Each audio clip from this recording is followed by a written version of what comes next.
Hey, what's going on, Who Dat Nation? It is yours truly, TJ Jones, the host of the State of the Saints podcast. And welcome to the State of the Saints podcast live on YouTube and Facebook and all other streaming apps that you have. Thank you very much. I really do appreciate it. First off, I want to thank each and every one of you that are part of the Who Dat Nation that checked out the Big Q podcast. I was a special guest on Big Q Saints Think Tank today. And I must say, man, I really had a good time chilling out with Big Q, being on his channel. Big Q is a solid guy, man, straight up. You know what I'm saying? I really enjoy myself, and I look forward to, working with him in the future. We talked about several topics. Man, we probably went on about 3 hours. That's probably the longest I think I ever been on any live, but we really did have a good time, man. So if you didn't check it out, please check out Big Q's channel, Pro Media. You can type that in, and it's Big Q Sports Coma. So check it out, man. I really had a great time today, man. Shouts out to Big Q. But this show is dedicated to you all. It's been a while since I actually did a show like this, a Q&A edition of the State of the Saints podcast.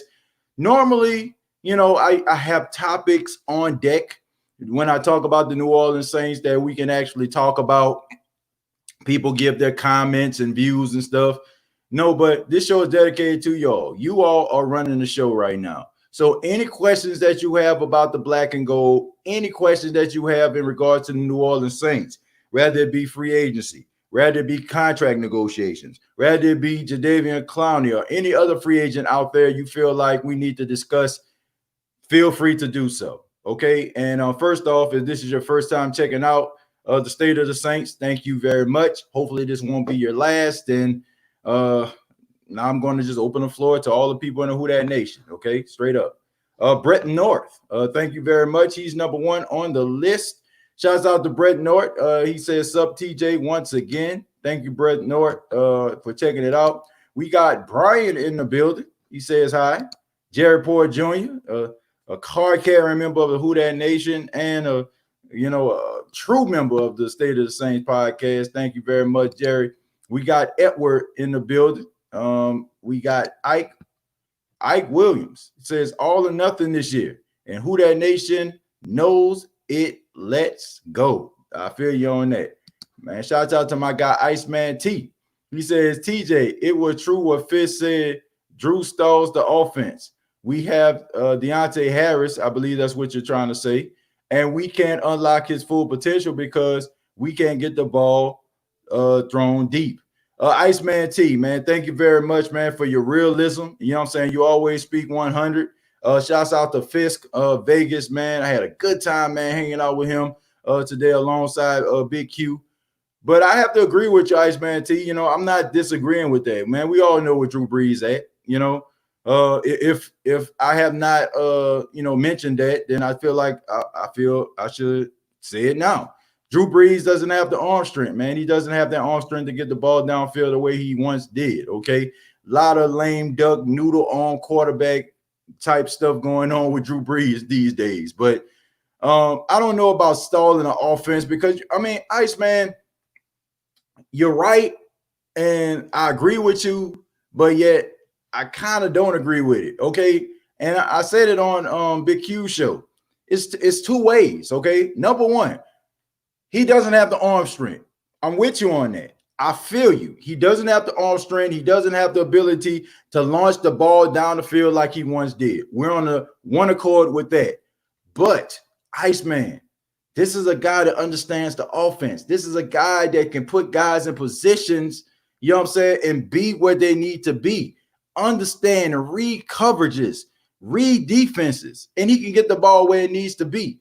So it's a little bit of yin and yang. It's a little bit of pros and cons. It's a little bit of up and down when it comes to Drew Brees. But I do agree with you, man. If you want to look at it like, they can't push the ball down the field, the explosive plays like they were in 2009, 2010, or what have you, I'm with you. Drew Brees does not have that ability anymore. But when it comes to the fundamentals, okay, if we're talking about San Antonio Spurs type fundamentals here, Drew Brees puts you in the best position in order for you to manipulate defenses. Jameis Winston, if we're talking about him, or we're talking about Taysom Hill, these guys can get the ball down the field, but you lose the dynamic of a guy understanding defenses and coverages as well as Drew Brees does. So I agree with you to a certain extent, Iceman T, but you cannot just completely eliminate the fact that Drew Brees put these guys in position to succeed. Jared Poyer Jr., shout out from Brian. He said, I also enjoy it with you, Q, and Fist. Need to get together again, fam. Iceman T, man, I would like to have you on my show, like for real. Well, let me take that back. I would like to have you on our show, the State of the Saints podcast, man. I would love to have you as a guest on the show.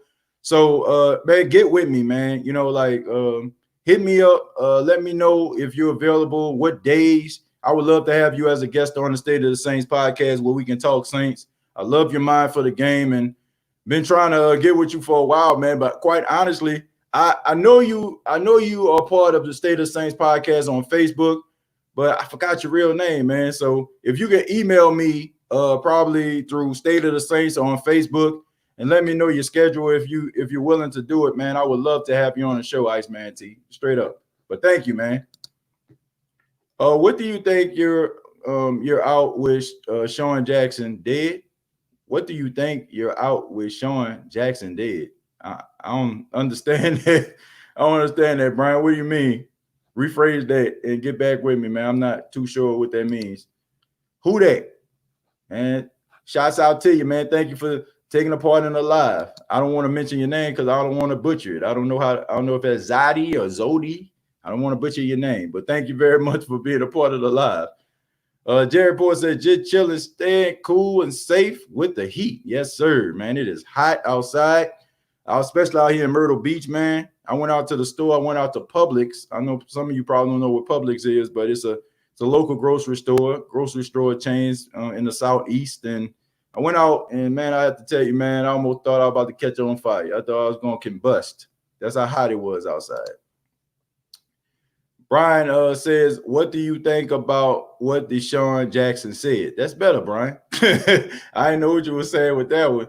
Brian, what I think about DeSean Jackson, I think it was out of line what he said, okay? I think it was out of line what he said. 1 second, let me drink some Gatorade here.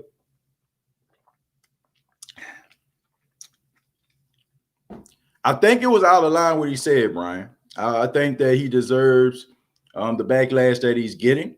I feel like it was insensitive to the Jewish community that he said that. I feel like it's an embarrassment as an African-American that somebody would even say some stuff like that for a culture that actually went through certain hardships. He should be a little bit more sensitive to the fact of what the hardships that the Jewish community went through. So I'm not a fan of that, okay? But he did apologize, and I feel like it's a matter of him, you know, doing the right things afterwards, you know. If the Jewish community expects something else out of him, then he should follow suit. Same way when Drew Brees did something, the black community expected him to follow suit, and so far he has. What's good, TJ? My question for the day. Lance Moore, will we get another bailout wide receiver again? Is he on the team? His contributions were way underrated. All day. I guess that's all day long. Okay, all day long. Thank you very much for your question. Check this out. Lance Moore was incredible, okay? Lance Moore is so good, he's one of my top 10 Saints of all time. Mr. Third Down himself is Lance Moore. I feel like the next person that came behind him was Willie Snead and Kenny Stills. And since Willie Snead, we have not had that third down back that can move the chains the way that Lance Moore did, okay? We didn't have that guy. To say that he's on the team, the next Lance Moore, I would be reaching a little bit because I have not seen a guy that's on third down that can move the chains consistently in the wide receiver group, okay? I mean, I would hope that Emmanuel Butler would do it. I would hope that Marquise Callaway can do it. Heck, I hope that Traquan Smith can do it. But I have not seen it yet. So hopefully one of those guys can actually move into that role to be the next Lance Moore. Lance Moore was special. Okay, Lance Moore, like you said, was completely underrated as a wide receiver. He was a guy that was a good slot receiver that ran really crisp routes and had really good timing with him and Drew Brees. I'm looking for another guy to step into that role. I would love for it to be a big physical guy like Emmanuel Butler because I like those guys. I think about the Super Bowl where the Baltimore Ravens took on the San Francisco 49ers and Anquan Bolden. He kept the Baltimore Ravens in that game on third down. I mean, he was extending the chains like none other. Anquan Bolden is one of my favorite wide receivers. You know what I'm saying? For the simple fact of how physical he was. I feel like the Saints need somebody like that. Maybe Emmanuel Butler can be that guy. A big physical guy, 6'4", 225 pounds. I've been looking at him in the offseason. He seems like he's getting big. He's getting physical. So hopefully he can be that guy. But I don't look at it from Austin Carr. I don't see it in Traquan. I don't see it in a young Marquise Callaway. And I don't see it in Lil Jordan Humphreys, unfortunately. But not to say that those guys can't come to camp and turn over a new leaf. But I'm only going by this because I seen Emmanuel Butler play, you know what I'm saying, him not play, but practice in the offseason, and I'm liking what I see. Thank you all day long. Jerry Poyer says, hanging with TJ Jones, the host of the State of the Saints podcast. Thank you very much, Jerry. Appreciate it, man. Thank you. TJ, you was hard on Winston.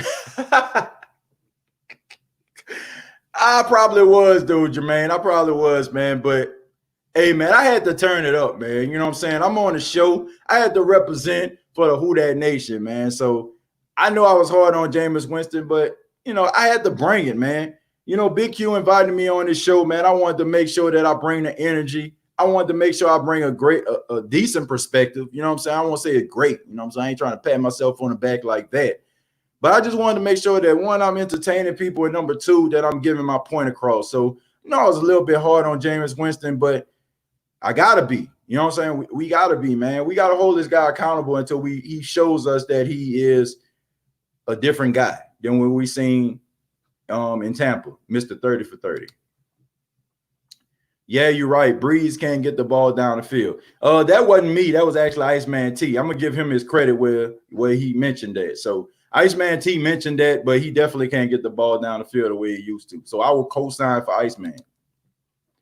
It's been a minute since I watched your podcast, and I'm glad to be back. And I hope all is well with TJ and everyone here. Oh, man, Jackie, Frank, man, wow. Man, I have not heard from you in so long. I'm glad you're back, man. Shots out. I have not heard from you in so long, but thank you so much for being a part of the podcast. We're glad to see you back, man. Y'all give a shout out to Jackie Franklin, you know, for coming back. You know, man, we still been holding it down, still been represent for you know, Who Dat Nation everywhere, worldwide, and we're glad to see you back, man.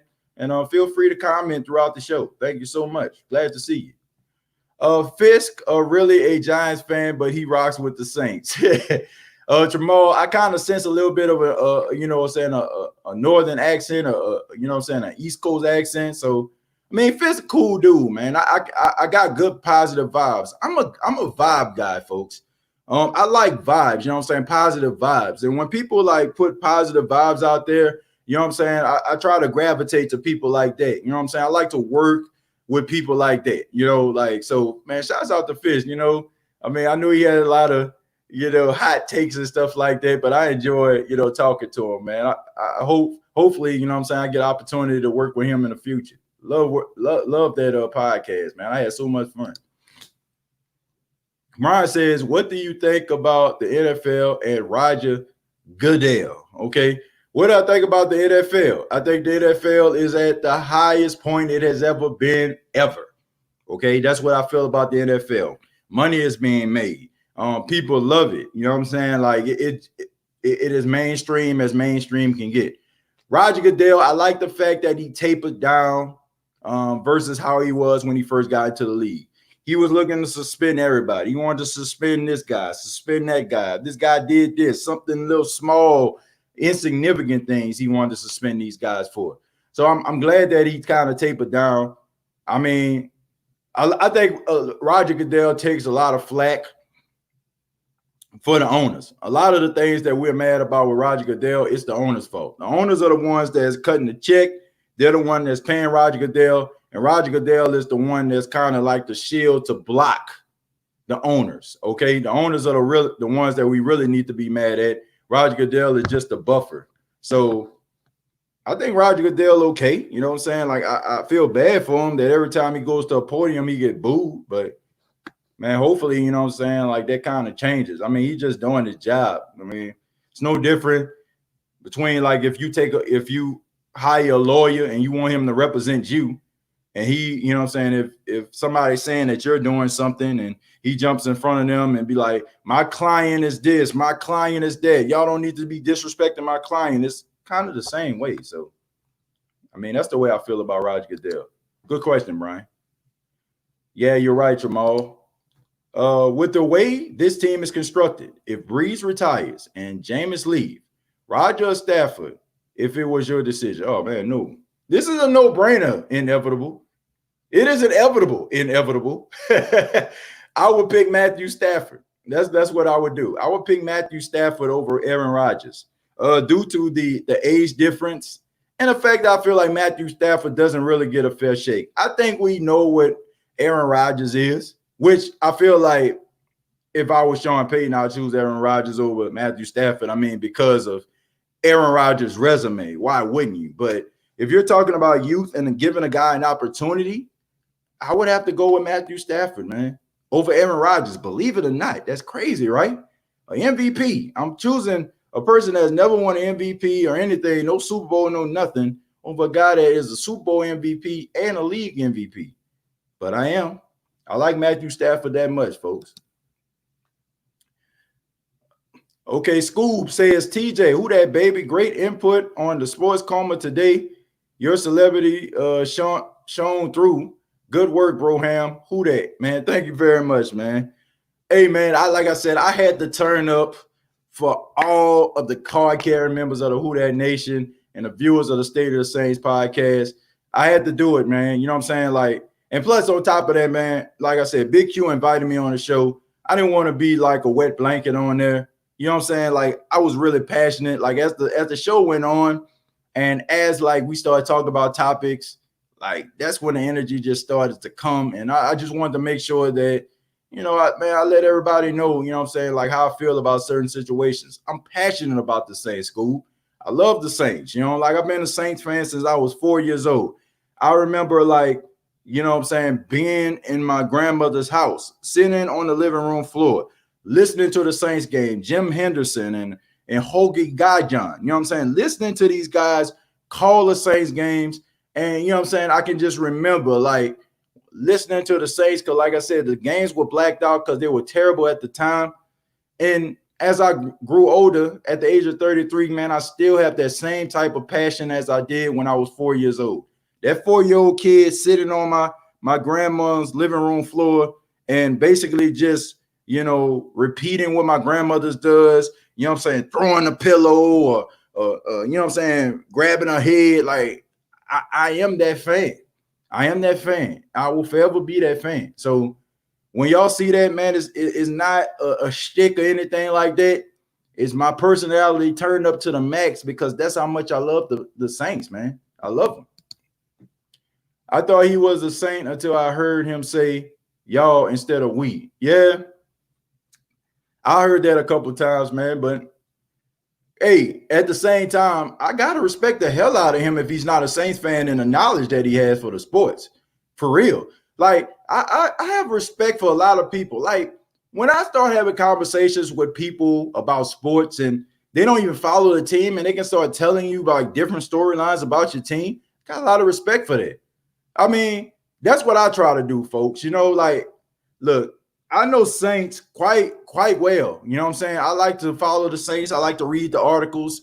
Shouts out to Deuce Winham, you know what I'm saying, and Canal Street Chronicles and all that. You know what I'm saying? I like to read those articles, Who Dat Dish, NOLA.com. But I like to follow other teams as well because you never know what fans you're going to run into. I like to follow the Cowboys. Never know if you want to have a conversation with a Cowboy fan. Pittsburgh, Atlanta, Carolina. Of course, you know what I'm saying? I'm 3 hours away from Charlotte where the Carolina Panthers play. So I like to know the storyline so I can have conversations with fans, you know what I'm saying, of different teams. You don't want to be one-dimensional to a point where, you know what I'm saying, like people may be fans of other teams and you can't really talk about them. I get it. You want your knowledge is going to be Saints oriented because you follow the Saints, but you want to be able to like get a little bit of information out there, you know what I'm saying, to get, you know what I'm saying, when you talk to different people of different fan bases. I try to do that. So shouts out to him, man. Even if he's not a Saints fan, I don't think Fisk is, but the fact that he understands the Saints and understand like some of the hardships and also like some of the moves, got to give him his respect. Why the Saints haven't signed rookie players in their rookie contracts? Probably because you know, the season has been basically shut down, Dalton. Man, shouts out to Dalton in the building. But probably because they haven't been in a building yet, and it's probably one of the reasons why they didn't sign Dalton. But stay tuned. I'm pretty sure they're going. I ain't no pretty sure they're going to sign. No doubt, Dalton. Good question though, buddy. Fisk definitely like the Saints. He defends us all the time on his videos when people talk nuts. Well, inevitable. You know, that's good to know. You know, even if, like I said, even if he didn't, you know, and I apologize, man. It was me meeting Fisk for the first time, and I'm definitely won't be the last. But you know, if he's doing that, then you know I can respect him for that. You know what I'm saying? But it seems like, you know, he has a long knowledge of sports, and I have a lot of respect. I have a lot of respect for people that, you know what I'm saying, take the time out to really be a student of the game. Talking about Fisk, okay. You mean Roger Goodell? Man, look, okay, I gotta address the elephant in the room. I know I was mad at Roger Goodell, but like I said, Roger Goodell does what the owners want him to do. I want y'all to keep that in mind. And I know that's kind of crazy because I mean I went honey baked ham on Roger Goodell, but he's only doing what the owners want him to do. I mean, keep that in mind. I mean, he is the buffer. He is the representative of the NFL. So a lot of the times, you know, the owners have meetings and they be like, Roger, we going in this direction. And Roger has to stand on the front line and basically take, you know what I'm saying, the execution shots. And I mean, but for like $30-40 million a year, I would. Will they have fans in the stands this year? Now, your good question. Will they have fans in the stands this year? Yes, they will. Because there are going to be fans that are going to flock to the Superdome to try to watch Saints games. Until the New Orleans Saints organization and the Superdome says, no, you cannot come into the stadium. No, you cannot be in this stadium at this particular time due to COVID-19. There are going to be fans in the stands. There are people, I hate to say it, as crazy as this sounds, but there are people that are going to say, I'd rather get COVID-19 than miss a Saints game. As crazy as that sounds, folks, realistically, there are people that feel this way. There are people that feel this way. And there are going to be people in the stands as long as the NFL allows them to. But now I will say this. Looking at the numbers, looking at the analytics, I will say that the NFL is going to stop fans from coming to games. And, you know, I feel like when they reach that point, fans ain't going to have any choice. But as long as they have a choice, they will be at the game. What team you think is better right now, Saints or the Bucs? Is Drew better than Tom? Lori, thank you very much, man. You know, shouts out to all of the female members of the Who Dat Nation, man, that chime in. Lori, thank you so much. This is a no-brainer for me. The Saints are better. Lori, come on now. Lori, please. Thank you, man. This is my first time seeing you, and hopefully this won't be the last. Thank you so much for chiming in. But Lori, the Saints are better. Why are we doing this, man? Let's not get sucked into the mainstream media. Let's not get sucked into them. The Stephen A. Smiths yelling and screaming to the top of their lungs and doing the same old shit. Stop looking at Skip Bayless talk about Tom Brady and how great he is. The Saints are better than the Bucs. They are better because they have chemistry. They're better because they have camaraderie. They're better because they have time. Tom Brady and the Tampa Bay Buccaneers are going to have to learn how to gel together. I don't care how many late nights sneaking, you know what I'm saying, in the middle of the night to people's houses in order for them to watch game film, they do. It is about repetition. It is about chemistry. It is about camaraderie. If the Tampa Bay Buccaneers don't have that by week 1, they are going to struggle.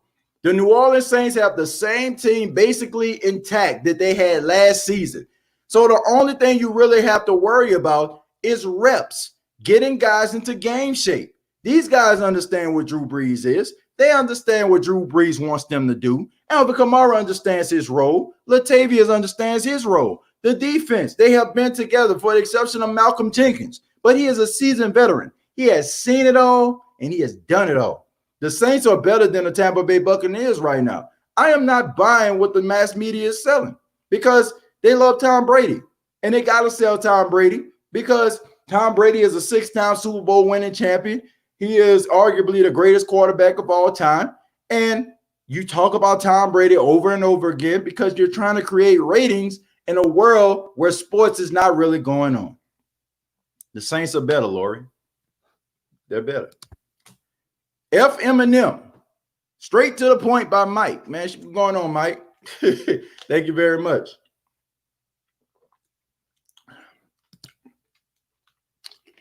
Zardes, MTE, says, what do you think about Juwan Johnson? What do I think about Juwan Johnson?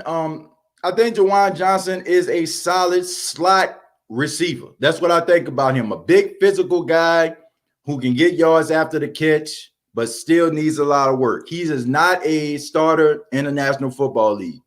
Practice squad at best, okay? Practice squad at best, unless he like went on the off season and, you know what I'm saying, been working out and just changed the way that he plays.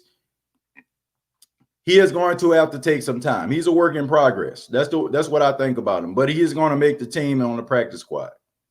That's my prediction for Juwan Johnson. Do you think the XFL players will come to the NFL and get a shot to play in the NFL on a quality, good team? Brian, there are some players in the XFL that are going to make teams. I mean, as we seen the quarterback that played for St. Louis that went to Ole Miss. I think his name, he's a Samoan guy. His name escapes me. But I think he got picked up by the Houston Texans. He'll get an opportunity. The Saints even got somebody from the XFL, the guy that led the XFL in interceptions. There are guys that are going to get opportunities to play in the National Football League. How much will they play is still in question. How much will they contribute is still in question. But I still like they're going to get opportunities if they're good enough. Okay, so I'm wishing these guys good luck because I'm pretty sure that's what they played in the XFL for in the first place. They didn't play to, you know what I'm saying, spend Vince McMahon money. They went to the XFL to try to get an opportunity to get back into the NFL or join the NFL for the very first time. And some of them got the opportunity. So that's the way I feel about it. Stafford never had an O-line and a running game. Dalton, I don't even have to say anything else because you're basically echoing my sentiments. Exactly. That's the exact way I feel about Matthew Stafford. Do you ever take your family to Mardi Gras? Honestly, no, I have not. I have never took my fiance nor my son to Mardi Gras, and I'm glad I didn't. Okay, because Mardi Gras happened, and that's when the pandemic happened, maybe like a couple weeks later. So my son is one. Okay, so this probably would have been an opportunity for him to actually travel. My girl, who actually been to Mardi Gras, man, like my girl has been way more places than me. Like my girl has been to Aruba, my girl has been to Cuba, so many other places, you know what I'm saying, around the world. Like my girl is a worldwide traveler, you know what I'm saying? Like she need to be taking me somewhere, you know what I'm saying? Like, because I mean, I've been to about 30 states among the United States and all that kind of stuff, but I mean, she didn't travel out of the country, so. But long story short, Brian, no, I never took her to Mardi Gras, but she has been. She's went to Mobile. She's from Alabama. She's from Tuskegee. Shouts out to Tuskegee, Alabama. She was born in Montgomery, raised in Tuskegee, but she's been in Mobile, and I think she went down to New Orleans before, if I'm not mistaken. So man, she's been some places, but we never been as a family. I don't know if I would want to go as a family. I don't think my 1-year-old son would enjoy the experience. I'll have to wait for him to at least turn about 5 or 6 where he actually can know what's going on and he can remember the moment. That's when I'll bring him down there. But him being a baby, man, he don't remember nothing, I'll be like, man, you remember when I pick you up and you're about to touch, that socket, you know what I'm saying? When I forgot to put the socket protector in, like, you ain't gonna remember that, but he will remember when you turn 5 or 6. So Brian, that's when I'll probably bring him. But I do have a brother down there. Y'all know him, EJ Jones. He stays in New Orleans, so I'll take him down there to visit him. Who that? Shouts out to Lori. Who that, Lori? Brian says, is your grandma I'm still around? If she is, can you bring her on your show one day so we can meet her and talk to her about football, if you don't mind, sir? Brian, I would absolutely love for my grandmother to be on my show. My grandmother will not be on my show because, one, I feel like she's too shy to be on the show. But a lot of the things that I say to you all, believe it or not, Brian, my grandmother is the one that tells me to say it. She often gives me information. And I'm telling y'all, like, my grandmother, 72 years old, and she is on it. I called her for a birthday. Y'all, some of y'all probably already know my grandmother's birthday was on the 7th. And I called her and she was like, what do you think about this? What do you think about Jadeveon Clowney? What do you think about Drew Brees? You think you're going to retire? What do you think about the NFL Network going off? So many things my grandmother asked me, Brian. And, bruh, like, I would love to have her on the show.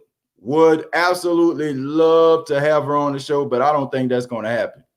Now, I can sneak and maybe record our conversation and maybe air it, and she probably will be happy about that. She wants to be on, like, you can tell, like, talking to her, she wants to be on the show, but she's a little bit too timid for that. I don't know, but I would love to have her on the show, but I want to keep my fingers crossed for that one. I checked out your podcast, bro. Awesome to see you. Casual, thank you very much, man. Appreciate that. Thank you so much. Would you be surprised if the Saints go 16-0 this season, Phoebe? Absolutely. Phoebe. Is that Phoebe or Phoebe? Am I saying that right? Phoebe, Phoebe? Okay. Put some phonetics down there so I can know that I'm saying it right. I'm going to say Phoebe, okay? Well, now I'm going to say Phoebe. I'm going to say Phoebe. I'm going to just call you Phoebe till further notice. Shouts out to my guy, Dwayne. Says, TJ, I love my Saints so much as high schooler, class of 83. God dog, Dwayne. I realized you was the 80s, you know what I'm saying, in the 80s like that, man. You Charles in charge. You know what I'm saying? You family ties. Okay, I got you. The Saints couldn't sell tickets, which means blackout and listening on the radio. That was me every Sunday. Dwayne, thank you so much, man. Honestly, man, like, that's the reason I'm into broadcasting. That's the reason I love broadcasting. That's the reason I'm a radio talk show host, as my job, everyday job, as a producer and a radio host. Because, that's the only way I was able to listen to the Saints. You know what I'm saying? Like, I was able to watch or view the Saints, basically envisioning them play, because in the 90s, they sucked. Early 90s, late 80s, early 90s, they had the playoff run. But during my youth, 94, 95, they sucked. So I had to, like, listen to the games, on WWL, Jim Henderson, Hoagie Guyjon, Buddy D, Frank Davis, you know what I'm saying? Like, people like that. That's how I used to catch the Saints game. And in the process, I fell in love with the New Orleans Saints, man. And I fell in love with broadcasting in the process as well. So that's why I used to watch them, Well, not watch them, listen to them. Used to watch the highlights on 4th Down on 4. Y'all know what I'm talking about. Shout for people in New Orleans, y'all know what 4th Down on 4 is. Y'all know what it is. How you feel about Malcolm Jenkins saying Jews aren't black people's problems? First off, Who Dat Nation, I want to make sure that he said exactly what you're saying, okay? No disrespect. I'm not saying that I don't believe what you're saying. I just want to know the context of it before I actually respond to that. Because I don't want to go out on a tangent and it's not what he said. Okay. So I want to make sure that I clarify that. Okay. But I'm only going to make this response right now off what you said. If he said that, then that is very insensitive. If he said it like that, if he said it like you said that he said it, it is very insensitive. Very insensitive. Is it me? Or is this the most heat the Saints have taken in the offseason? Iceman, I have to say that it has. Probably because how successful they are, and the fact that how elite Drew Brees is. So I have to say yes. Nobody wants to talk about a loser, Iceman. Nobody talks about a loser. Like, let me see, Jake Fromm, Buffalo. They talked about him about 10 minutes, maybe, but Drew Brees, I mean, this is Drew freaking Brees, Iceman T. I mean, this guy's an elite quarterback, an ambassador of the NFL, a leader of the NFL, a part of the Players Association. So, yeah, I'll have to agree with you. Yes, it is. Don't talk to Patriot fans. They know nothing about any other team. They barely know their own squad. Believe you me, I live here. Inevitable. Yeah, man. Look, I love, what I'm saying? Shouts out to Patriot fans. But a lot of them probably don't know anything about the Patriots. They probably just started to cling on to the Patriots because they start winning. And because they from there, they probably feel like, oh man, I'm from here. You know what I'm saying? And we win every time. So let me latch on. And maybe, you know what I'm saying? Like, I mean, it has been 20 years. So, it don't seem like when you say I've been repping a team for 20 years, that's a pretty long time, even though during that time they've been winning a lot. So I don't know, man. I just feel like the Patriot fans, a lot of them pretty casual. Some of them probably don't know nothing about the team, like you said, unless we're talking about the Patriots dynasty. They got 6 Super Bowls. But what happened when Drew Bledsoe was there? You know what I'm saying? Big coats and whatnot. You know what I'm saying? Like, with the Giant, Slayton, all them other cats. You know what I'm saying? Like, man, I understand. You know what I'm saying? When they had them ugly, horrible, stupid looking uniforms in the 90s. And when they lost to the Green Bay Packers in 98, I remember. Sup, man? I see you on the show today, you and Big Q. Y'all is one of the best ones out there putting out the great content as Saints fans. And I love to watch y'all videos. Ice Cream Man 504, man. Thank you very much, man. Appreciate that, man. I thank you. I thank you for that. Man, like I said, I just try to give you all the most passionate podcast I can give you. That's me. You know what I'm saying? Like, I'm not sitting up here saying I'm the best. I'm not sitting up here saying I want to trump the competition. Like, that's not me, man. Like, I'm not wired that way. I just love doing what I do. I love interacting with you all. I love just hearing your feedback. Like, that's just me, man. So if you can, watch a video or anything like that, take a few minutes to maybe, escape life. And I understand that, man, in a world that's full of bills and full of family issues, man, relationship issues, we all have that stuff. And if I can just give you a few minutes of, just something to laugh at or think about or some level of entertainment, then I've done my job. Because y'all don't know how much y'all help me. You know what I'm saying? Y'all really don't. Y'all really don't know how much this show actually means to me, coming in front of this video camera and talking and addressing the Saints or recording videos. Y'all don't know how much this means to me, man. This is therapeutic to me. So Ice Cream Man 504, thank you. We need to sign Everson Griffin now before someone else snatches him up for the cheap. Griffin is the best defensive end next to Cam in the game. Ramsey, I have to agree with you on that. Look, I understand why he's still out there, Ramsey. Understand this. No OTAs, no mini camp, and you got a guy that's out here that's been dealing with mental issues. It's tough Coming from a guy that has dealt with anxiety and depression in my life, like Everson Griffin has, this isn't something that you take lightly. I get it. Production is great, but peace of mind is even greater. And you want to make sure that this guy is at a level that you can reach him, and you know what I'm saying, like, and he can reach you.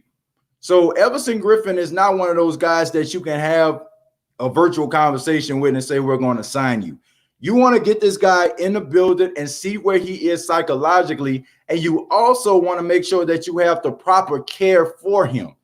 That's what you want. You know what I'm saying? So Everson Griffin, great talent, but I want to make sure that his mental is straight as well before we sign him. And I'm all for it. Like, if it comes down to him and Clowney, I'm going with Everson Griffin. But I'm talking about Everson Griffin, mind, body, soul. That's the most important thing here. Not just about just him showing up. Talent, yes. Psychologically, you want to make sure that he's straight.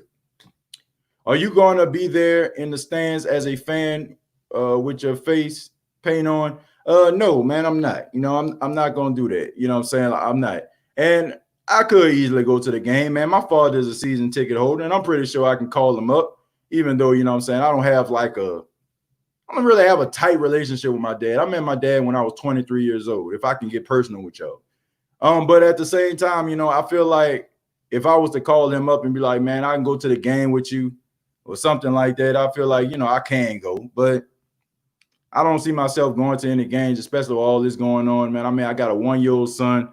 I got a fiance, man. I don't want to play, you know what I'm saying, with this coronavirus stuff. I really don't. So, Brian, no, you won't see me at the games. Not this season, you won't. But you will see me definitely breaking down the games every single game after the game with me alongside my big brother, EJ Jones. So y'all be on the lookout for that. We're going to be doing pregame and postgame shows. So y'all check that out. Cheap plug. Trail says Drew Brees is a reflection of his coach. Is that a question? Drew Brees is a reflection of his coach? It's time we start looking at Sean Payton. His play calling has been suspect. And Tom Brady got a weak arm also, but a couple of championships, LOL, if you get it. Trail, check this out. A lot of validity in what Trail said. We look at Drew Brees. Drew Brees, Sean Payton. Okay, one and the same. I'm going to go ahead and say it. Okay, I'm going to address the elephant in the room. Sean Payton lives vicariously through Drew Brees.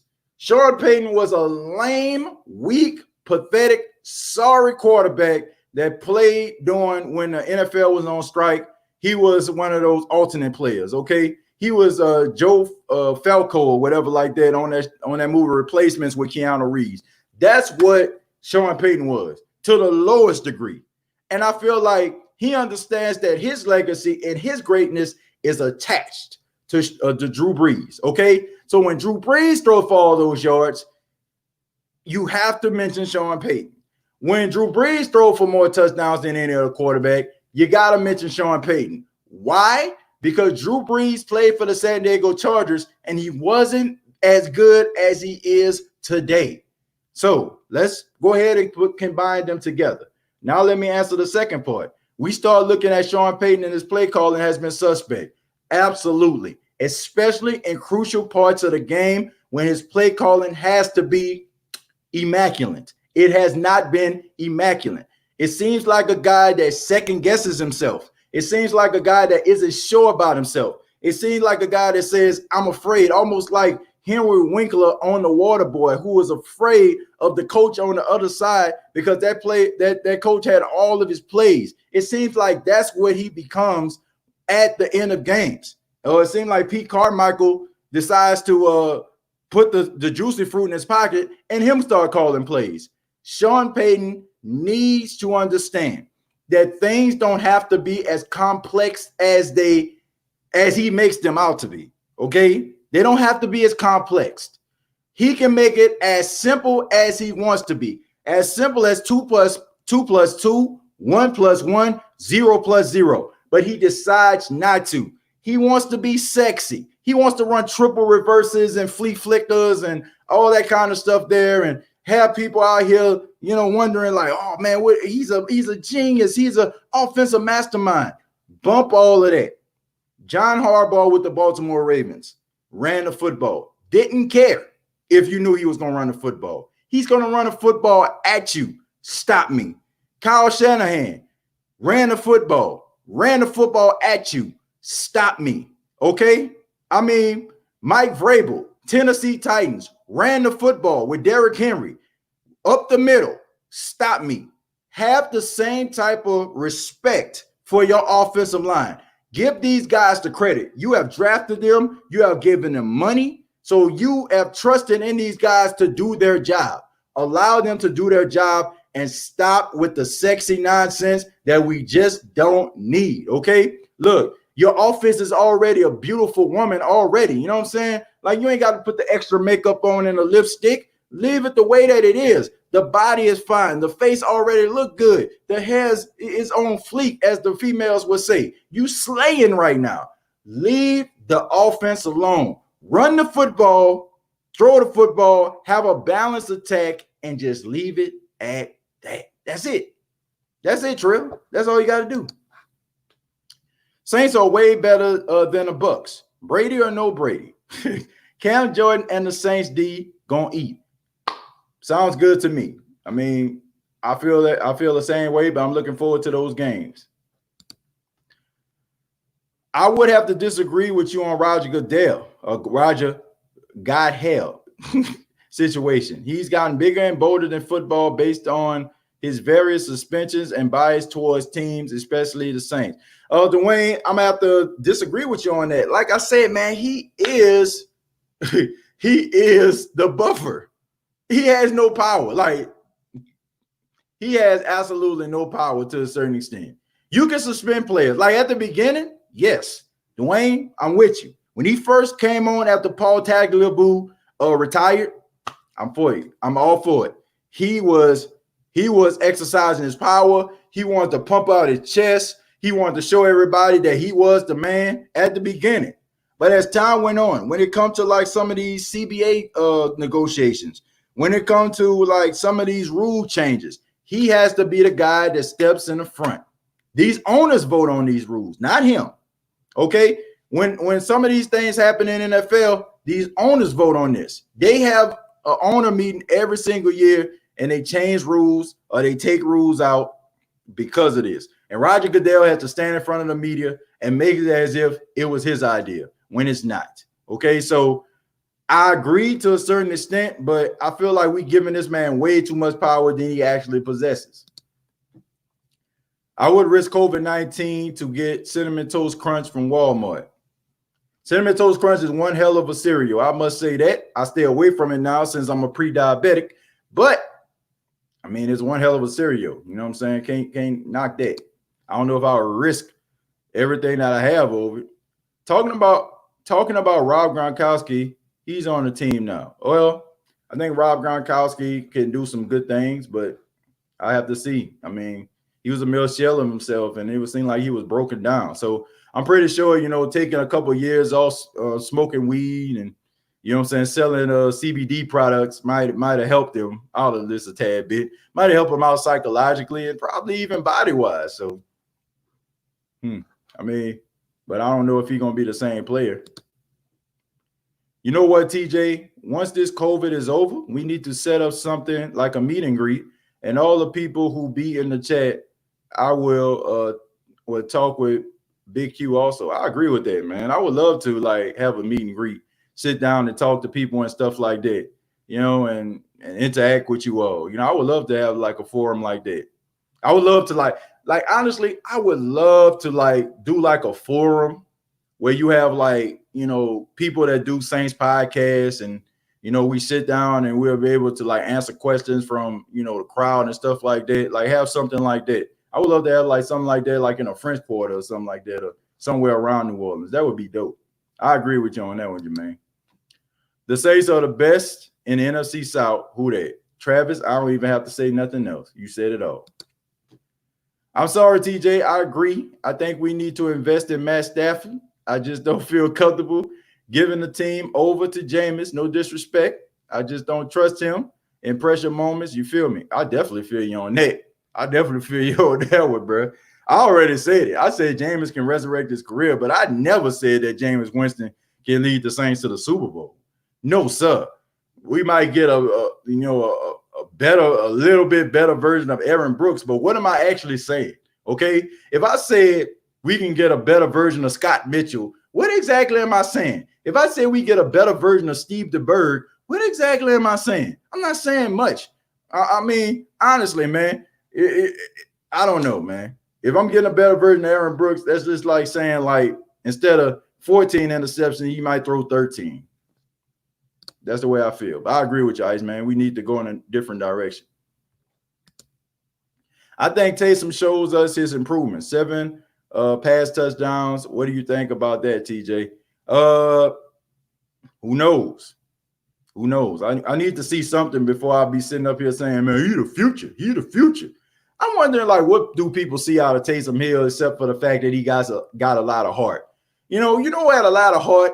Rudy had a lot of heart. You know what I'm saying? Like, Jeff Hostetler had a lot of heart. But that don't mean that these guys are elite players. You know what I'm saying? Like, it's just what it is, man. Like, Taysom Hill has a lot of heart. He is a guy who is a spark. He has taken over as the Mark Ingram of the team. Mark Ingram was the spark of the Saints. Okay, like, I will never take that away from him. Taysom Hill is basically what Mark Ingram was. You know what I'm saying? Like, he is the spark. He is the guy that gets everybody up and riled up. And the fact that he's a quarterback and he has number 7 across his chest makes him even more exciting, because the quarterback don't supposed to be able to drop the shoulder on a Cowboy safety. Oh, I love that. And he don't supposed to be able to drag people for 23 yards. But he does. And we like that because it's something that we don't see. But I need to see more before I commit to him. You know what I'm saying? Like, man, you ever been with a female and you like her and you know what I'm saying? You think you want to date her. You think you want to, like, take this relationship to the next level, but you need to see more. You need to see more out of, like I need to see something else out of you. Like, yeah, you look good. Yeah, you know what I'm saying? I enjoyed that dinner and a movie that we shared, but I need to see more. I need to see how you are in a certain situation. I need to know where you feel like you're going to be in the next 5 to 10 years. That is what I see out of Taysom Hill. I need to see more before I commit to this guy. So right now, he's just a guy that has an interesting dynamic that can do a whole bunch of things. But quarterback, I need to see more. Your boy, I need to see more, man. Is Odell to the Patriots? I don't know about that. If he is, I don't know about it. Bucs can add all of the talent they want. They still have losing culture. Yeah, that's true, but I think they're gonna be better than we giving them credit for. I can tell you that. I want the Saints play like LSU this year. Well, I don't know if they're gonna play like LSU. That's a whole different dynamic. But hopefully the offense is better than it was last year, even though it was pretty decent. I feel like they can be much better. AB to the Patriots, hell to the nah. Ivan, that is not happening. Ivan, that is not going to happen. The way that guy left New England, Robert Kraft had to be a fool to take that guy back. Tramal, you about to go to Walmart? Man, he about to risk it all for some Cinnamon Toast Crunch. He said, I've been a few times this week. I haven't been to Walmart that much, man. I have not been to Walmart that much. I hear you, brother. Got a little conversation going on. How do you feel about Malcolm Jenkins chewing out Drew, but says Jews aren't our problem? Who That Nation, like I said before to you, man, I have to understand the context of what he said it. If he said it the way that you're saying it, then I feel like he's wrong. And I feel like that's pretty hypocritical.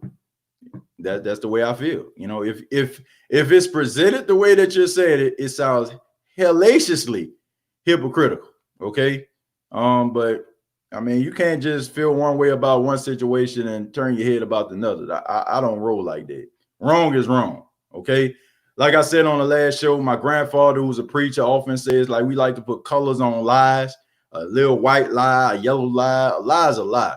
Wrong is wrong. Straight up. No matter how you want to slice it or cut it up, wrong is wrong. What's up, TJ? The host.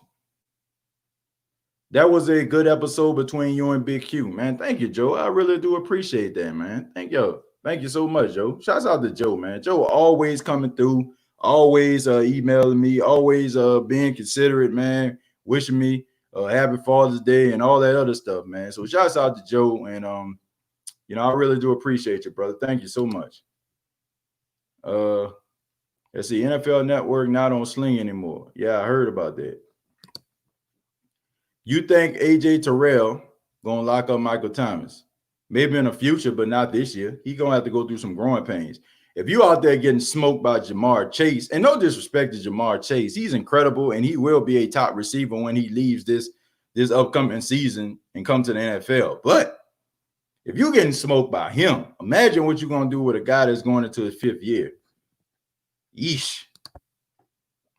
Yeah, since you said that about the NFL Network, what's up with that? Well, they ain't got nothing to talk about. What you gonna talk about? You gonna talk about the same thing over and over again? No content? I mean, hey, and then they're going through contract negotiations, you know what I'm saying, with the television network that actually, you know what I'm saying, that they're under. So I feel like they got to get that situation straight. But this is the best time to do it because not much really going on in the NFL. You're going to talk about the same thing over and over again pretty much. Do you think Drew Brees is better than any quarterback in the NFL right now? No. No, I do not. I feel like Drew Brees is still top 10, but he is not the best quarterback in the NFL right now when it comes to talent. And I think that's something that we in the Who Dat Nation need to accept. Okay, it's hard, it's tough. I understand that. Drew Brees is our guy. But you have to give respect to some of these young cats that's coming along, like the Patrick Mahomes, like the Lamar Jacksons, like the Deshaun Watsons. You know what I'm saying? These are the guys that are going to be the future of the NFL, man. Drew Brees is leaving, and these guys are coming. So, yeah, but he's still top 5. Top 10. I don't want to say top 5. I'll give him top 10. According to the rankings, he's number 5. So, not too wrong about it. NFL doesn't renew their contract with Sling. Yeah, I think they're having some issues with their network too. I had the NFL channel and I flipped to the channel one day and it seemed it was gone. Yeah. Yep, that's true. Kai, what's going on, man? He says, what's good with it? Who that family? My brother TJ, what's good? What we talking about? Kai, we talking about anything you want to talk about, man. You all are the focal point of the show on this edition. Okay, I don't have topics. I came here as a empty sheet of paper, as a blank sheet of paper. Excuse me, blank. Okay, so you all are making a show right now, so feel free to chime in, my brother. Yep, not there anymore. Yeah, I guess we reached the point where I mentioned the NFL Network. Yo, TJ, that's my current picture of 55 years old. Don't let the baby face fool you. Yeah, man, you do look young, man. I thought you were about like at least my age. So take care of yourself, man. My God, Chosen. Who that, TJ? Checking in. I'm cooling. Man, Chosen, man. That boy be chilling, man. I see you, man. You be taking them model pics, bro. And man, got the Rick Ross beard. Be chilling. I got you, man. Shouts out to my guy, Chosen, man. Solid dude. He says, who that, TJ? Checking in. I'm cooling on this hot and humid day in Baton Rouge. Waiting to eat steak and lobster with my lady. Just wanting you to know, wanting you to know how women can be. Man, look, check this out. I know how women can be, but I have to say, man, my girl, I mean, she wants to find the things in life, but she do understand, man, that we actually trying to build on something too. I think we got to get the, you know what I'm saying? Not saying that your girl is doing this, you know what I'm saying? But I feel like sometimes, man, we want to flex and make the world feel like we living a good life and we doing it big and all that kind of stuff there. You know what I'm saying? Like, it's good to build towards something, but it's also good to treat your woman too. You know what I'm saying? Like, it's good to like make that sacrifice to let her know that she's appreciated, man, to let her know that you love her, man, appreciate her existence. So if you're out there but eating that steak and lobster, man, you're just trying to show your girl a good time. Much love to you. But you know what I'm saying? Make sure that you treat your lady right, man. But make sure that you're doing things the right way, my brother. Shouts out to Chosen. Which two let me see, which two covers better? Aluminum foil, a blanket, or Fred Thomas? I'm about to roll. AJ, I'm gonna roll with the aluminum foil because I've been to several barbecues, and I must say, man, I don't really have issues with any barbecue sauce leaking about my styrofoam plate. So I'm gonna roll with aluminum foil, okay? A blanket, of course, you know what I'm saying? Like it protects me from being cold, so I mean, how many colds or anything like that I could have got if I didn't have a blanket? So I'm gonna have to say blanket is second. Fred Thomas, I'm trying to think about when has he ever been when I needed him? Where has he been? And I have to say I've never been able to count on Fred Thomas. So I'm gonna have to say he's third. So I'm gonna roll with the aluminum foil, then I'm gonna roll with the blanket, then I'm gonna roll with Fred Thomas in that order. Okay. And maybe if you want to throw an umbrella in there or something like that, then I'm gonna have to move Fred Thomas back. If you want to add a shed or a pavilion in there, I have to move Fred Thomas back again. If you want to add Verizon or AT&T, I'm gonna have to put them in here of Fred Thomas as well because they give me some decent coverage as well. I've been with both of those companies. So Fred Thomas is slowly starting to move back. Okay. And you can even, throw in New York Undercover with Torres and Detective Williams. You know what I'm saying? But I know Torres ended up getting blown up in a car around season 5, but for the most part, they protected themselves. You know what I'm saying? They protected one another. So I'm going to put Detective Torres and JC Williams in there. I'm going to put a pavilion. I'm going to go ahead and put my cell phones. And then I'm going to probably put, a shed in there as well. So, and then coming in last going to be Fred Thomas, AJ. But thank you, man. Thank you very much. I sent the post to you on IG. Okay, I'll check it out once it's over. Who that? I'll check it out, man. When Drew Brees retires from the team, the other quarterbacks on the team will be just as good as Hall of Fame players. That ain't it, man. Brian. That ain't it, bro. That ain't it. I have to say I disagree with that, my brother. I don't feel like they're gonna be just as good as Hall of Famers. I don't feel that way. I hope they prove me wrong, but no, sir. Brady's favorite target gonna be Mike Evans, and Chris Godwin. Gonna want Brady to leave Tampa Bay. Well, man, I don't know. Chris Godwin is a number one receiver anywhere else, so he better throw that man a football. When I saw Big Q and TJ, it was like when Uncle Phil met Carl Winslow, two greats. Inevitable, yeah, you know what I'm saying? Those are legendary fathers right there.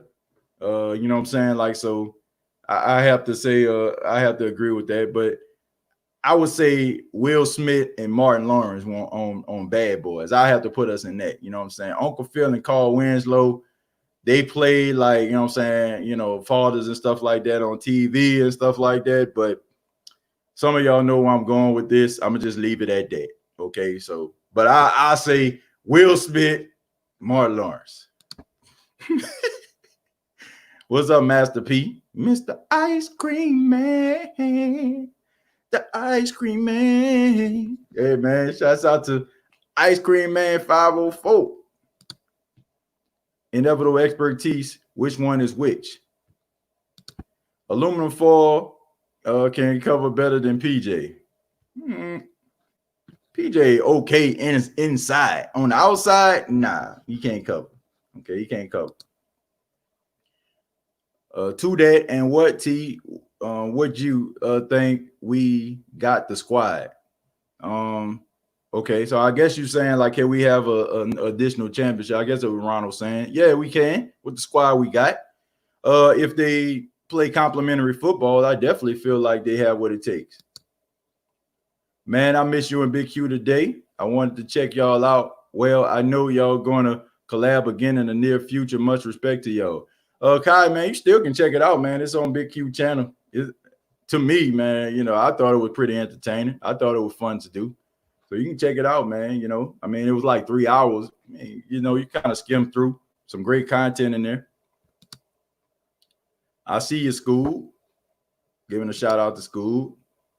Molly Mo, another shout out. I hope I'm wrong, but I don't think the Saints want to deal with a potential headache in Everson. Well, I don't want to say he's gonna be a headache, man. Let's not get too carried away about this, man. Just because a guy's dealing with his mental health don't mean that he's gonna be a problem. You know what I'm saying? Like I think about you know what I'm saying? I cannot think of this dude's name. Oh my God, Charles Haley. I think about Charles Haley for the San Francisco 49ers. You know what I'm saying? Charles Haley was such a you know what I'm saying, such a problem. Like it was like one time when the 49ers ended up playing the Raiders, and he wanted so much to beat the Raiders because Ronnie Lott left the 49ers to play for the Raiders, and they ended up losing to the Raiders. And they say he was trying to almost tear up the locker room. It got to a point where they had to go into the other locker room and get Ronnie Lott just to calm him down. And they found out that he had bipolar disorder. And after they figured it out, Charles Haley was an upstanding citizen. You know what I'm saying? He ended up going to the Cowboys, and we all know how much of a help he was to helping guys create a dynasty and stuff like that. So my point is, man, the number one thing is to admit that you have a problem.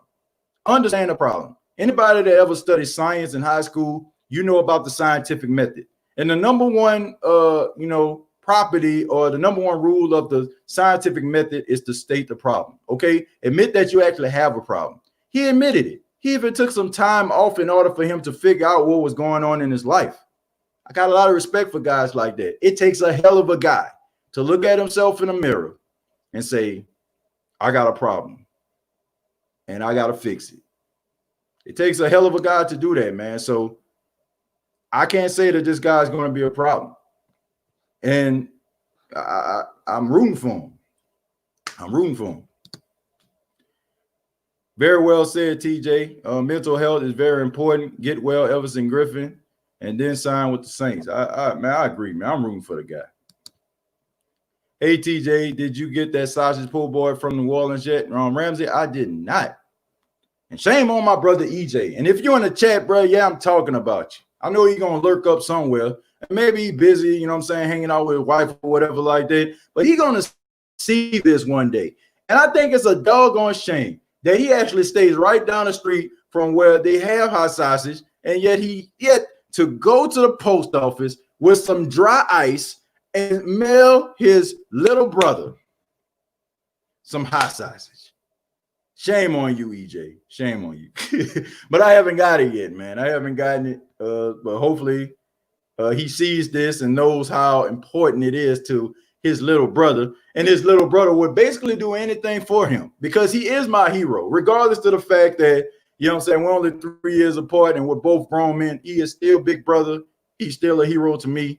And he will be an even bigger hero if he send me some hot sausage. Yes, I'm talking to you, EJ. Send your boy some hot sausage, please. School, where the grandkids? Okay.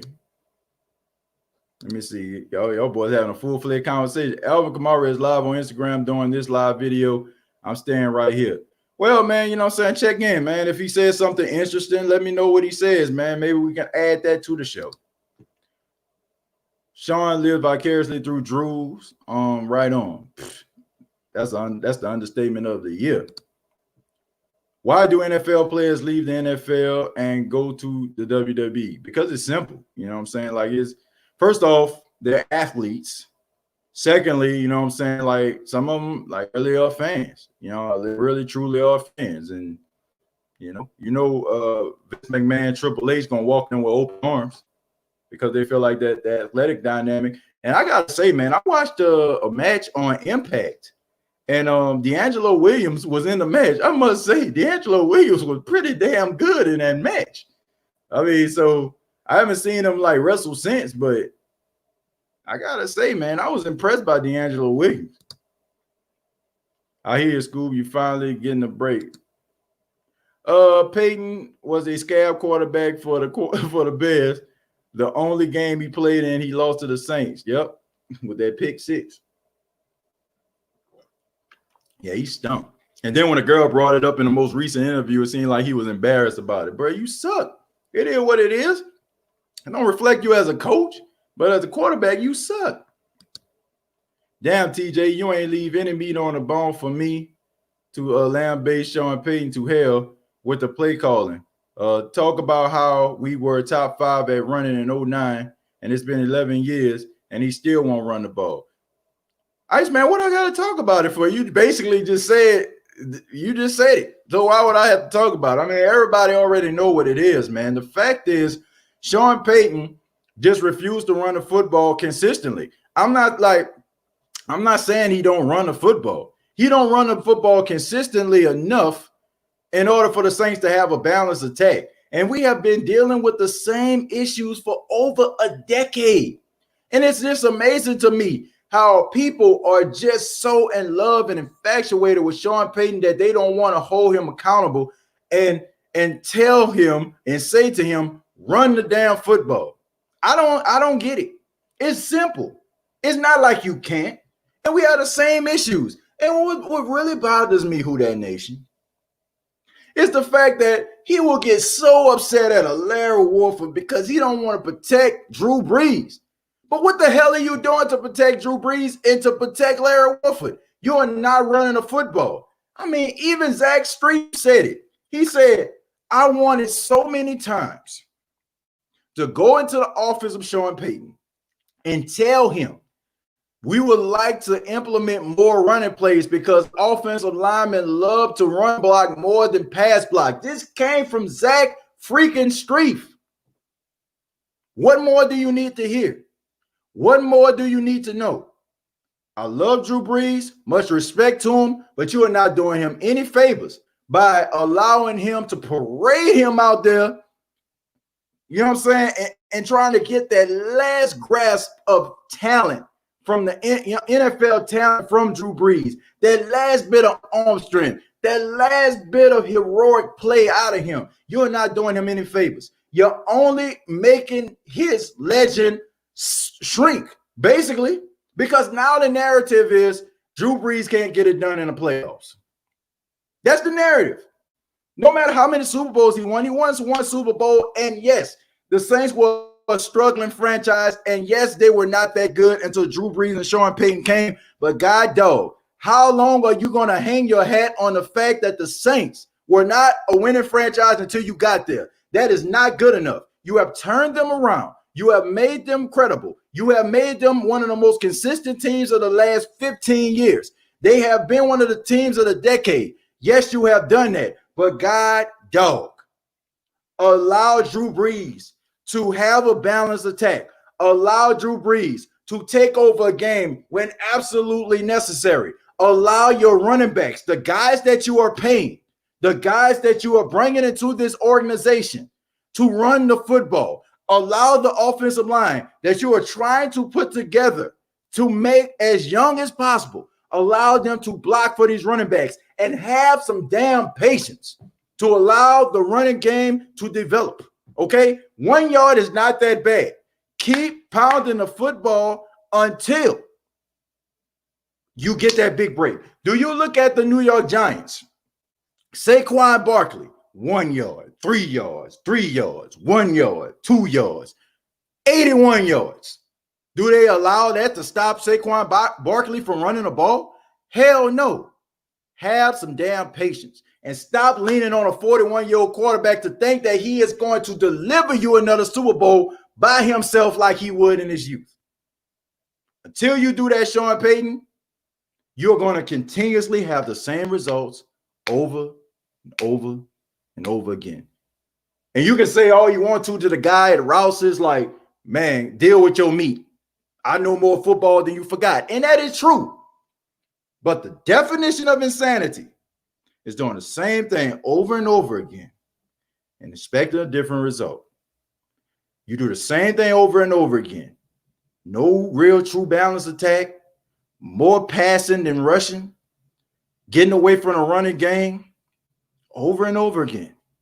And yet we go into the playoffs and teams buckle down and they realize that you're trying to win these games with a 41-year-old quarterback, a 40-year-old quarterback last year, and they realize to themselves, damn, we got them because they're not going to run the football. So all we got to do is get pressure on number 9 and watch Sean Payton panic. Sean, change the way that you run the plays. Have a balanced attack. Allow the defense to do their job and control the freaking time of possession. And if the games get ugly and it's phone booth ugly, fine. You have a defense that's fresh because you've been running the football and passing the football and you've been having a good balanced attack. So teams don't know how to come at you. But they do know how to come at you because they know your tendencies. And they know the tendencies is for you to drop back with number 9. And they're going to pin their ears back and they're going to put their best pass rushers in the middle and they're going to go right at you every single time because your quarterback is height deficient and now he's old and he can't really scramble. Help the man out. That's the way I feel about it. Dislike your stream, bro. Appreciate it, man. You still checked it out. You make me ill. Thank you. I appreciate that. Tremel says, Jake Miller, you out of line. Hey, man, it is like, you ain't got to tell him nothing, man. Let's get this man like his moment. You know what I'm saying? Like, apparently he came on here because he wants to get his moment. So let's see. Let's see what he has to say. Let's see. He says, bro, why you don't go back to Africa where you belong? Well, because I'm actually from America, even though my ancestors are descendants of Africa, my friend. So my real question is, why so much hate in your heart, man? Or better yet, why so lonely? You know, like, why would you take the time out to even come on someone's live to even spread this type of negative energy, my friend? You know, but it is what it is, man. Whatever's going on in your life, whatever, you know what I'm saying, happiness that you seek that will help you to avoid coming on people's live stream where a lot of positive energy, a lot of positive things going on. I hope you find it, man. I hope you find what you're looking for. And you don't have to go on like podcasts. You can start your own. You know what I'm saying? Like, you can start your own podcast and get your, you know what I'm saying, yourself some subscribers, and you don't have to worry about that. So whatever you're looking for, man, you know, I understand that you wanted a forum. I understand you wanted to infiltrate this show. And I'm going to give you a moment. You know what I'm saying? Because, and I hope that this moment that I'm giving you, I hope that you take it and run with it. And I hope you get the laugh that you're looking for. And I hope that you get the response that you're looking for. But understand this, brother. You can't break anybody on this show, okay? You're only making yourself look bad. You're only making the energy that you're bringing. I mean, you're just showing the world that is not really necessary, man. So I hope that you find the love and the passion that you're looking for, bro. And as far as you disliking the show, I appreciate that too, because that's only showing me that you are actually hurting, that I'm actually doing something that I love to do. And you think that by just liking it, it's going to take away my passion, but it won't, my friend. So find that passion that you love, man. Find the passion that you're looking for. Okay, so good luck to you. Let's see. Jake, go play with your toys. Jake Miller, a troll. Yeah, he is, man. You know, it is what it is. I'm gonna keep him here though. I'm gonna keep him here. I'm gonna let him go ahead and keep on trolling, man. Keep on doing what he's doing. Because obviously, man, that brother is hurting inside. And I hate to say it, I haven't like said any like negative things towards anybody, but I feel them. Like when you see somebody happy and enjoying the time that they have, and you look at the happiness that the person has, you know, it kind of bothers you, man, because you wonder to yourself, like, why can't I be this happy? And I'm going to show this person and make this person feel the way that I feel inside. This guy can like take so much of his time to do so many great things with the energy that he has, but he decides to like try to, you know, spew like negative energy, which is crazy. Why don't you get Drew Brees on your show and you talk to him and pick his brain about things in the NFL? Nothing's on his team. Well, my mom said the same thing. She's like, well, you ever thought about getting Drew Brees on your show? Man, I would love to have Drew Brees on my show, but I don't know if Drew Brees will have time for me. You know what I'm saying? Like, I give it a shot, but I don't know if Drew Brees going to give me an opportunity. I don't see that happening. But if he did, I would love it. Yo, Jake Miller, settle down. Internet tough guy. The big mouth always got the most to prove. I don't think you're about it. Well, let him talk, man. Like I said, let him say whatever he got to say. See, he says it's like making people feel bad online. It's fun. So what? But that's what he says. He says, bro, you don't know anything about my life. At the end of the day, I am white and normal, bro. I don't know anything about your life. I really don't. And you know what I'm saying? Like, I don't know anything about your life, my brother. But at the same time, like, I can tell that you hurting. I can tell that the energy that you're trying to put out, you're trying to make people feel the way that you do. There's nowhere in the world that a person that is happy and satisfied with their life will take the time out to come on a stream instead of them, like, if they're not a fan of a team or they don't have anything to input, there's nowhere in the world they'll be trying to put energy into that. So I don't know anything about you. You know what I'm saying? I don't know anything about you, but whatever going on in your life, man, I hope you fix it. Like, you could be doing so much with your time. Like, you can create a podcast of your own. You can have a podcast talking about how much you don't like my podcast. I welcome it, man. Like, take your energy and do something constructive with it, not just something that's negative like that. It's not hurting me. It's really, it's hurting you.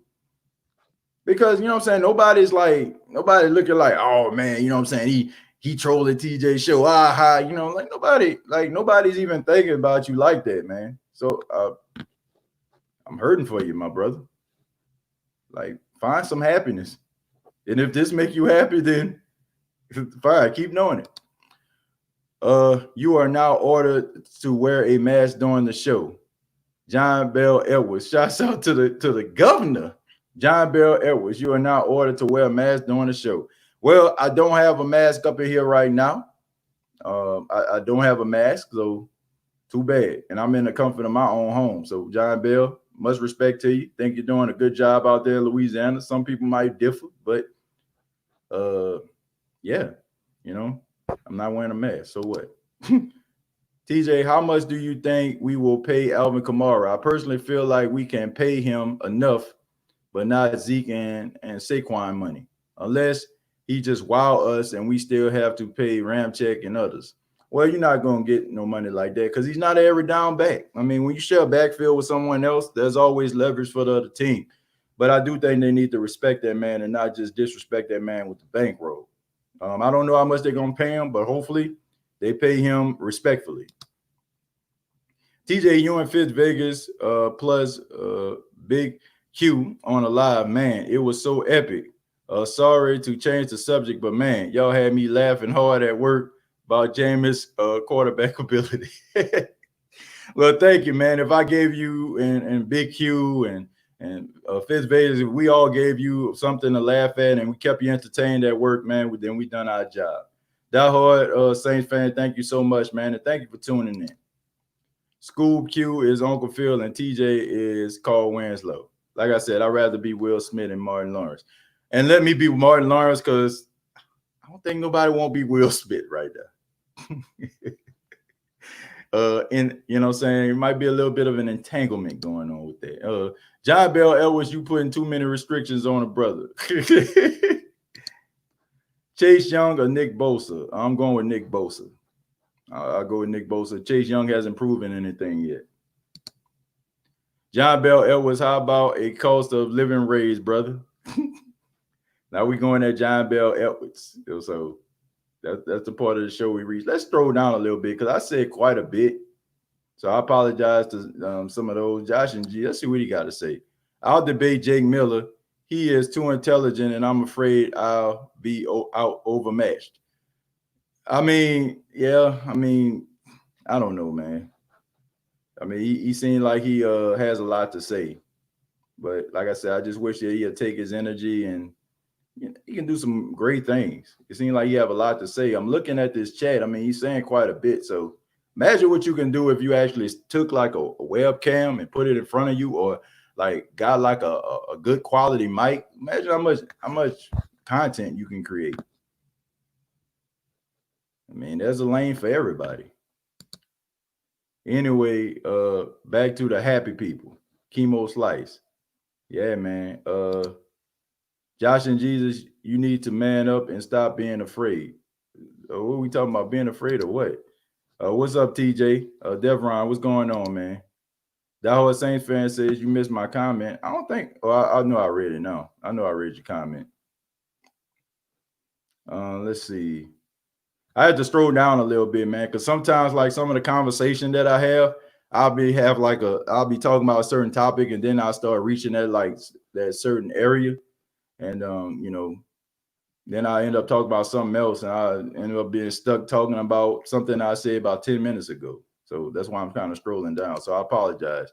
I want us to sign Clowney. Defense wins championships. Well, look, I said on a Big Q show, look, I'm not a real big fan of Jadeveon Clowney. Not a fan. I feel like a guy who was a first pick overall needs to have way more production than he has had over the last few years he's been in the league. Anytime you have one of the best pass rushers and J.J. Watt on your team getting double and triple team and you still can't win your one-on-one and you yet to have double-digit sacks, I feel like this is an embarrassment. I'm not in a Jadeveon Clowney sweepstakes. I'm not like sitting by my phone and waiting for the notification to come up to say Jadeveon Clowney signed with the Saints. I'm not waiting on that because I feel like if the Saints don't sign him, I'm not losing any sleep. I'm just not. Just know we love what you're doing, TJ. I appreciate that, man. I appreciate it. And I love you all for chiming in. Fake Miller, you're far from normal. The worst thing that ever happened to you is your mom met your dad. Man.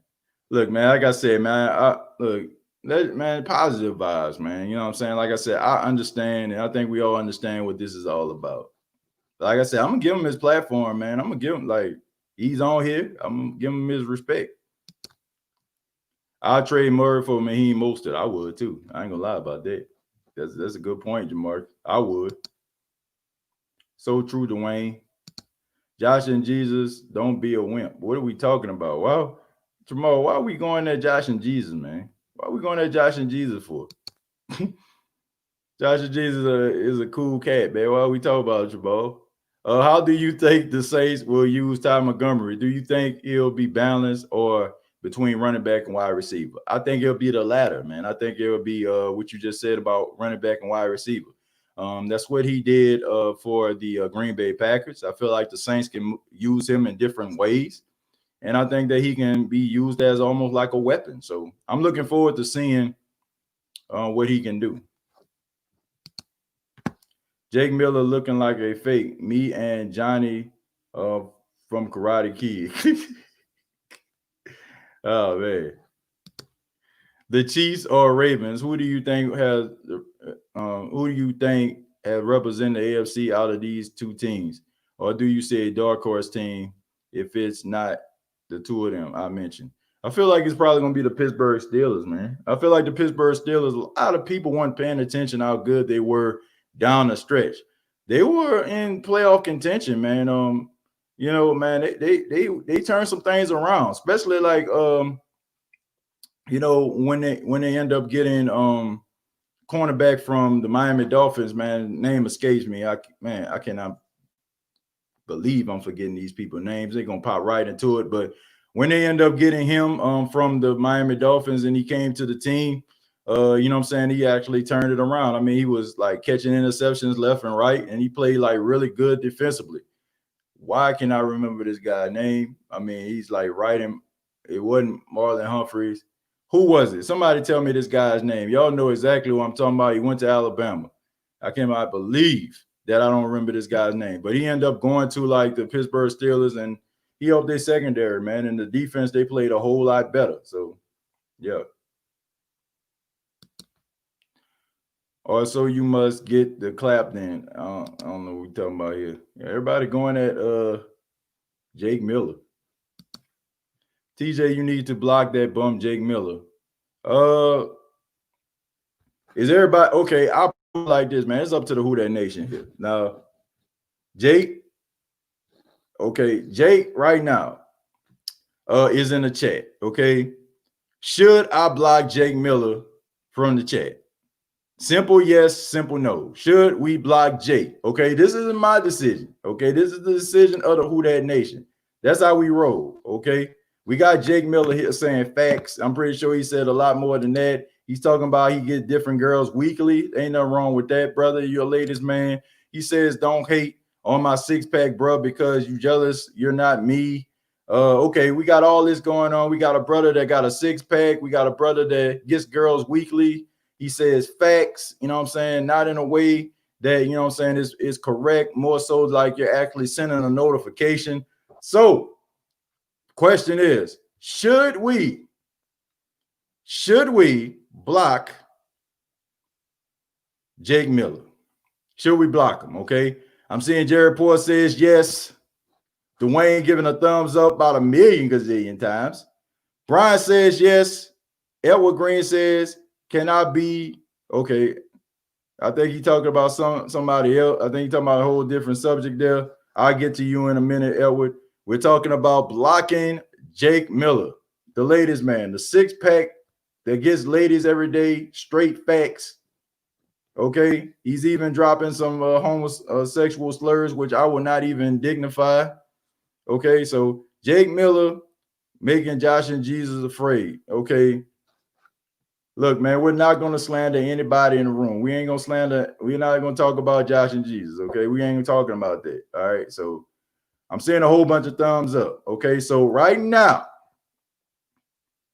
Jake Miller, I'm sorry, my friend, the majority rules, man, okay? The majority rules. So right now, Jake Miller is blocked, okay? All right, we just blocked Jake Miller, okay? We just blocked him. All right, so we got him up out of there. Okay, he gone out of here. All right, so we blocked him. So you will no longer see any comments from him unless he like infiltrates the chat and under another name once again, which I can't control. Okay, so as of right now, Jake Miller is out of here. All right, so let's see, man. I won't get past this guy, man. Let's get back to the Saints, man. And like I said, man, we ain't going at nobody, man. Nobody, look, Josh and Jesus. We ain't talking about Josh and Jesus. Come on, man, Jamal, chill. Let's chill, man. We're a family over here, okay? We talk Saints here, all right? Ain't no bashing going on over here. I ain't having that. I don't roll like that, man. We never rolled like that before, so we ain't gonna start. And we all, you know what I'm saying, as a family collectively, we decided to throw him up out of the room, okay?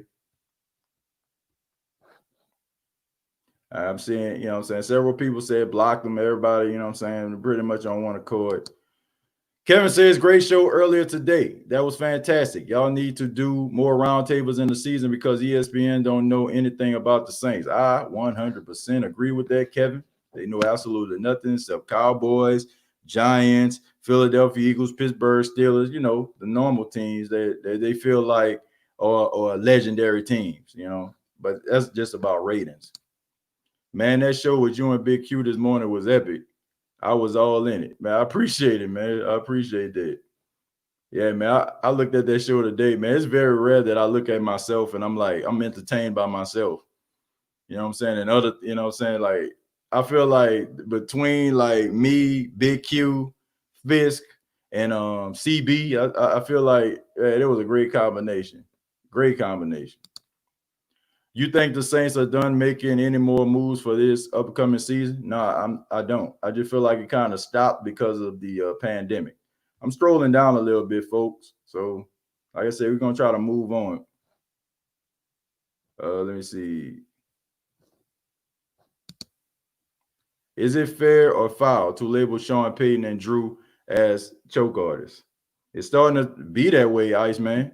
It's starting to become that way. It's starting to. People are start like at first people were like, man, Drew Brees, legendary. Now it's starting to like the narrative is starting to come out and it's starting to get away from his legacy too, folks. You know, the fact that he's been choking in the playoffs and stuff like that. Now he 8-8. You know what I'm saying? He Dallas Cowboy in the playoff. You know what I'm saying? So, and a lot of people expect better play out of him. So it's starting to look like they are choke artists. I remember when I had my first beer.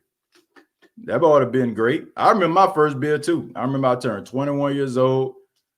I was working at Pilot Travel Center. It's like a truck stop for those that may not know. And I remember I got off work like around 1 o'clock in the morning, and I drove. I worked in Jackson, Mississippi, and I drove to Vicksburg, Mississippi. It was about 32 miles from where I worked. And I remember stopping at the corner store and purchasing a beer like right after midnight. And the dude looked at my ID, like, ID? And he started chuckling. He was like, happy birthday. And I bought a tall Corona, which I still look at my uncles and my cousin. Shouts out to my boy, Robert Lee, my cousin. I feel like they're the reason why I used that as my first time purchasing a beer. Corona was my selection because of them. Because, I mean, purchasing a, you know what I'm saying? Like, you know what I'm saying? Purchasing a beer, that was my first time purchasing a beer. First time actually having a beer, actually came in a strip club in Delta, Louisiana. Man, I hope my mom ain't watching this show. Well, she is. Now you know, man. I'm 33. I'm a grown man. But anyway, I was 30. I was a young kid, you know what I'm saying, about 20 years old. And I remember my uncles like send me to a strip club. They said, you know what I'm saying, they brought me up in that thing. And I remember my uncle, you know what I'm saying, my Uncle Jerry buying up the bar, man. I mean, we had so much Corona on that table. My goodness. Okay. I remember we had like 25, 30 beers on that table that it was shared between me, my Uncle Jerry, my Uncle Isaac, and my cousin Robert. And I think my brother EJ may have been there. Don't quote me on that. But man, we were so lit that night. That was the first time I ever had a beer. First time I ever purchased a beer was that night. So, yeah. Fun story, man. Fun times. Hey, man, I like Josh, man. He's a good dude. Yeah, Josh and Jesus is a great dude. That's an understatement of the century. You know what I'm saying? Like, that is an understatement of the century right there. I thought for a minute that might be IB, but I don't think IB would say anything racist. Nah, that ain't IB ripping them. Definitely not IB ripping them. Now back to reality. Absolutely. Hey, man, yeah, I agree. TJ Jamal is just playing along with the joke I started. He ain't coming at me. Okay, I'll just look, like I said, man, I'm just looking at the chat. I don't know like the severity of the jokes. I don't know if it's just inside joke or what. I just want us to play, you know what I'm saying? I just want us to understand, man, we just family. That's it. So Jamal, I mean, if it's a joke, then you know what I'm saying, I apologize. You know what I'm saying? I don't want anybody to think that, oh man, you know what I'm saying, like I don't want anybody to be here. Like I just want everybody to, you know, just get along. So if it's a joke, then I apologize, Jamal, but I just want all us to, you know, be on the same page. You need modders so we can block for you. Well, the thing about it is, I'm not so quick to block people. Sometimes, like, man, a lot of that stuff just comes from hurt. Like, I'm not just saying that, man. Like, a lot of people come on and they troll pages to hurt. You know what I'm saying? Like, because they hurt. They see people laughing and smiling and happy, and they see like the joy that people are getting like from the content. And next thing you know, like they come in, they want to try to rain on their parade. That don't hurt me. Because y'all know what I'm going to do at the end of this, man. I'm going to interact with some of y'all. You know what I'm saying? I'm going to check my emails. I'm going to interact with some of y'all. Then I'm going to leave here, you know what I'm saying, and probably go in the room. You know what I'm saying? And if my girl is still up, I'm going to watch TV with her. You know what I'm saying? Or she sleep, I'm going to kiss her on the forehead. I'm going to kiss my son. You know what I'm saying? And I'm going to lay right next to him and go to sleep. Ain't going to lose no type of sleep over this at all. I'm happy. Like, this is the best moments of my life. And it took a while for me to get to this point in my life. So I wouldn't dare like allow anybody to take my joy away from me. I encourage you all to not allow anybody to take your joy away from you. There's a lot of hurt inside of when people do things like that. A lot. Rather it be from their personal life, rather it be from them still trying to soul search. But never allow anybody to take your joy away from you. I never will, and you shouldn't either. Would the season and preseason be as regular? I don't know about the preseason, but the regular season, it might start off regular, but I'm afraid that they might cut the season in half if the coronavirus pandemic starts to get a little bit way more out of control as it is right now. What is Josh and Jesus? What is that? If you don't mind me asking, how do you start laughing about that? I don't know. I don't know exactly what that's about, Brian. We a loving family, but we drew the line. Yep, that's the way we do it. We try to be as fair as we can. So, Who Dat Nation voted him out. He's out. TJ, what's your favorite Saints play this past season? What was my favorite Saints play? I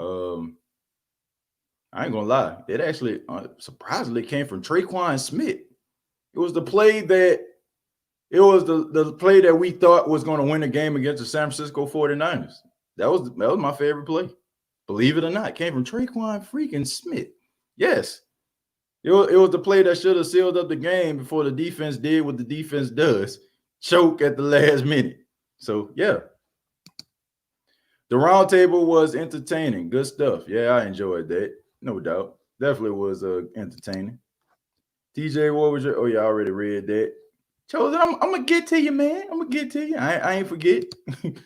Josh and Jesus, I thought you were really scared, bro. He has no life. All right, let me see. Elwood Green, I agree. I would be a moderator for your channel, TJ. If it get to that point, man, I don't think I'm actually big enough to actually have moderators at this time. No disrespect to anybody. And but I don't feel, man, I rarely ever get trolls. I rarely ever get people that infiltrate the page. They'll infiltrate the page like when I'm done, like when it's all said and done. That's when they'll infiltrate the page. But I don't really get that like on lives. Like I don't really get people coming in. So yeah. Yo, TJ, I feel you that you don't want to just block people, but when they start with the racist garbage, and they should get booted immediately. Yeah, but at the same time, like, I mean, I could easily skip over them. And sometimes, you know what I'm saying? Like, it just trolls. I hate trolls. I hate to say troll. People just want to be acknowledged when they do stuff like that. That's all. They just want to be acknowledged. When you don't acknowledge them, you know, then you take their power away from them. Or if you don't let things get to them. Get to you, you know what I'm saying? Then you take their power away. So he has no power over us, man. Like, he got no power. That's the reason I read his stuff. Like, he has no power whatsoever. None whatsoever. Like, it's it's laughable to me that a guy would do something like that. Because, like I said, deep down inside, I know why. Did you ever watch Sanford and Son? Yeah, Brian. I actually watched Sanford and Son, man. One of my favorite sitcoms of all time.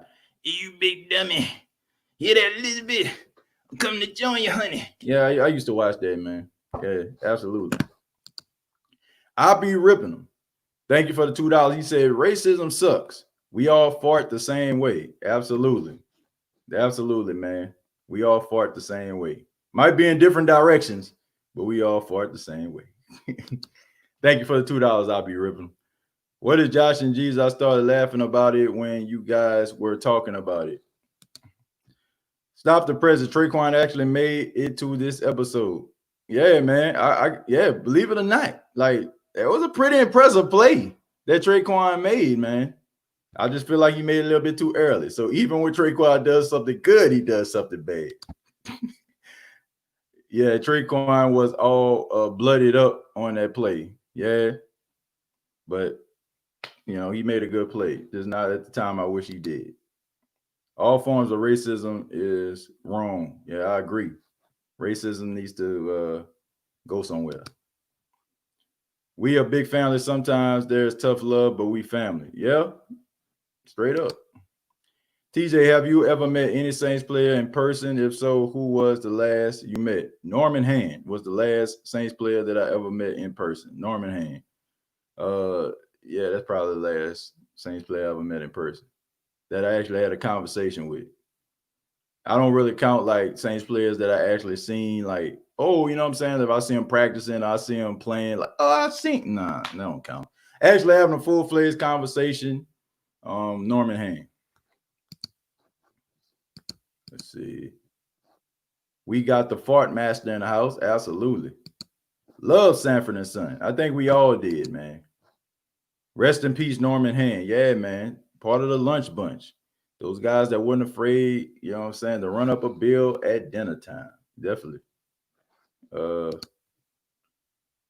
You need to do more collabs with the sports coma. Yeah, I agree with that, man. I do want to do more collabs. I do want to do more collaborations with people. You know, like I do.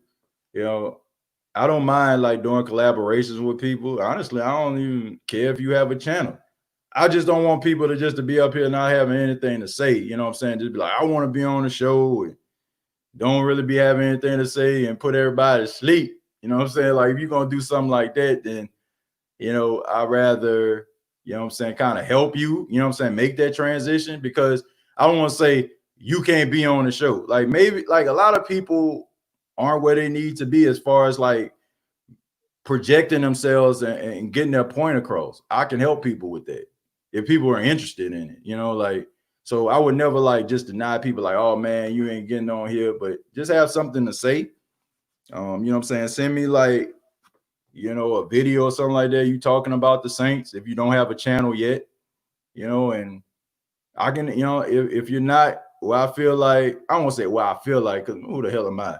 But if I feel like I can kind of help you or make a, transition or some things I can help you with, then I wouldn't mind. But if you're, I don't mind having anybody on the show. How many more years is the Saints window open, man? That mug is like, peeking down a little bit. You know what I'm saying? Like it's almost down to the crack. I say about 3 more years, 2-3 more years, like Mark said. Do you think San Diego regrets getting rid of Brees when he went to New Orleans? And do you also think Miami regrets not getting Drew Brees? So as far as San Diego is concerned, probably when he won the Super Bowl, but Phillip Rivers gave them production. Okay. So do they feel like they made the right decision? Probably so. As far as Miami is concerned, yeah, they regret it. They absolutely regret it. But I will play devil's advocate and say that I don't think Drew Brees would be as good as he is in Miami as he is in New Orleans. So I feel like he came to the right place and met the right coach. So I don't feel like Drew Brees would have been what he is in New Orleans as what he is in, Miami. I don't think that would happen. TJ, who's your favorite fart rapper? Mine was Fart Master Flex and Fart, what is it? Fart Slide? Fart Clyde? I don't have a favorite fart rapper. I never thought about having a fart rapper. I don't know. So I don't know. I don't have a favorite fart rapper. I don't even well, I do have a favorite rapper. My favorite rapper is Nas. Of all time, my favorite rapper is Nas. So, and I also like one of my favorite rappers is Chameleonaire. Chameleonaire is a completely underrated rapper. Ludacris is up in that thing. Like just straight up 100% underrated rappers. You know what I'm saying? So yeah, those are like my top 5. Man, TJ, you just made me spit my drink out today talking about Jameis. Yeah, man. Like I said, I'm glad I entertained you, Kibo. Appreciate it, man. Is the Saints window closed after Drew Brees leave? Nope. No, it's not.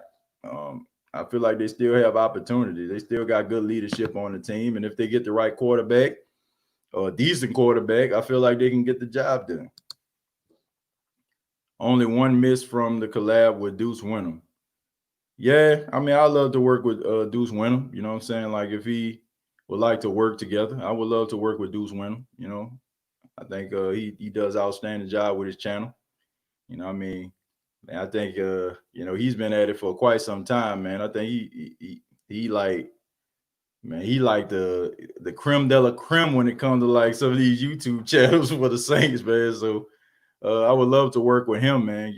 But I appreciate what he does, and he does an outstanding job.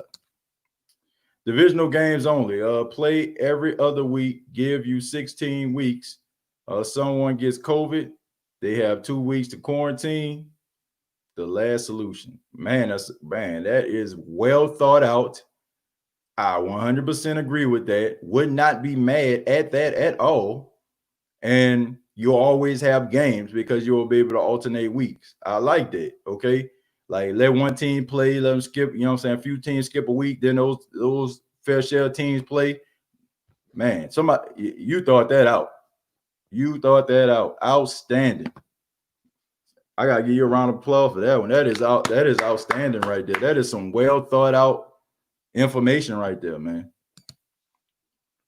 Did you go to Jackson State? If you did, my parents went to Alcorn. Well, yes, I did go to Jackson State, and I'm so sorry that your parents made one of the worst decisions of their lives, going to Alcorn.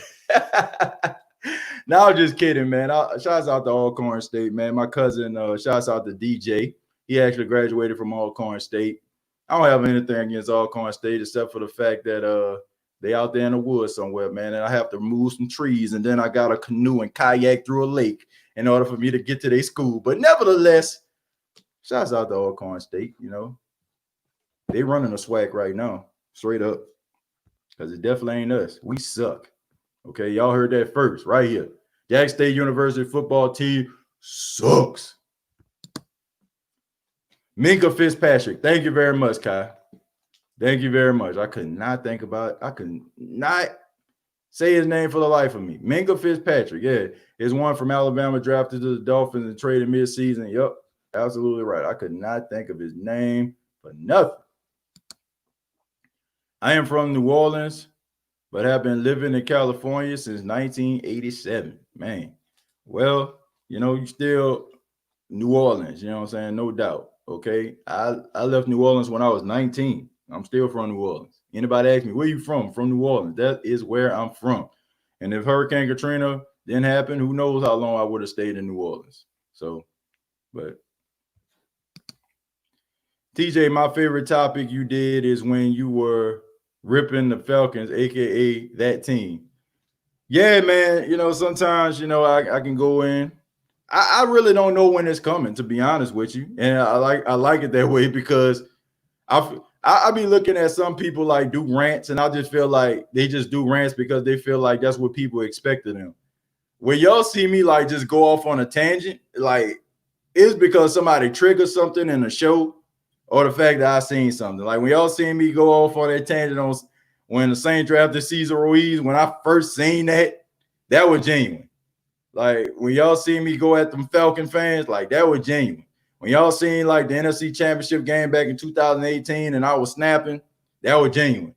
When I gave the Saints like that divisional round pep talk, like what I would say to the Saints, like that was passion. You know what I'm saying? So I'm not one of those people that like, oh man, people expect me to rant.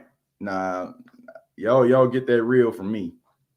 Y'all get that real from your boy. What you think the Redskins name is going to be? Well, according to sources, they say they're going to be the Warriors, the Washington Warriors. So have another Warrior. You have the Golden State Warriors. You got the, what's that? Louisiana Lafayette. Are they the Warriors? If I'm not mistaken. So yeah. So I mean, you got Warriors all the way around. I would have said the Tribe. I would have changed their name to the Tribe, the Washington Tribe. Okay, if you want to show respect to all the different, I won't call them Native Americans. If you want to show respect to all the Native Americans, what are they known as? Tribes, right?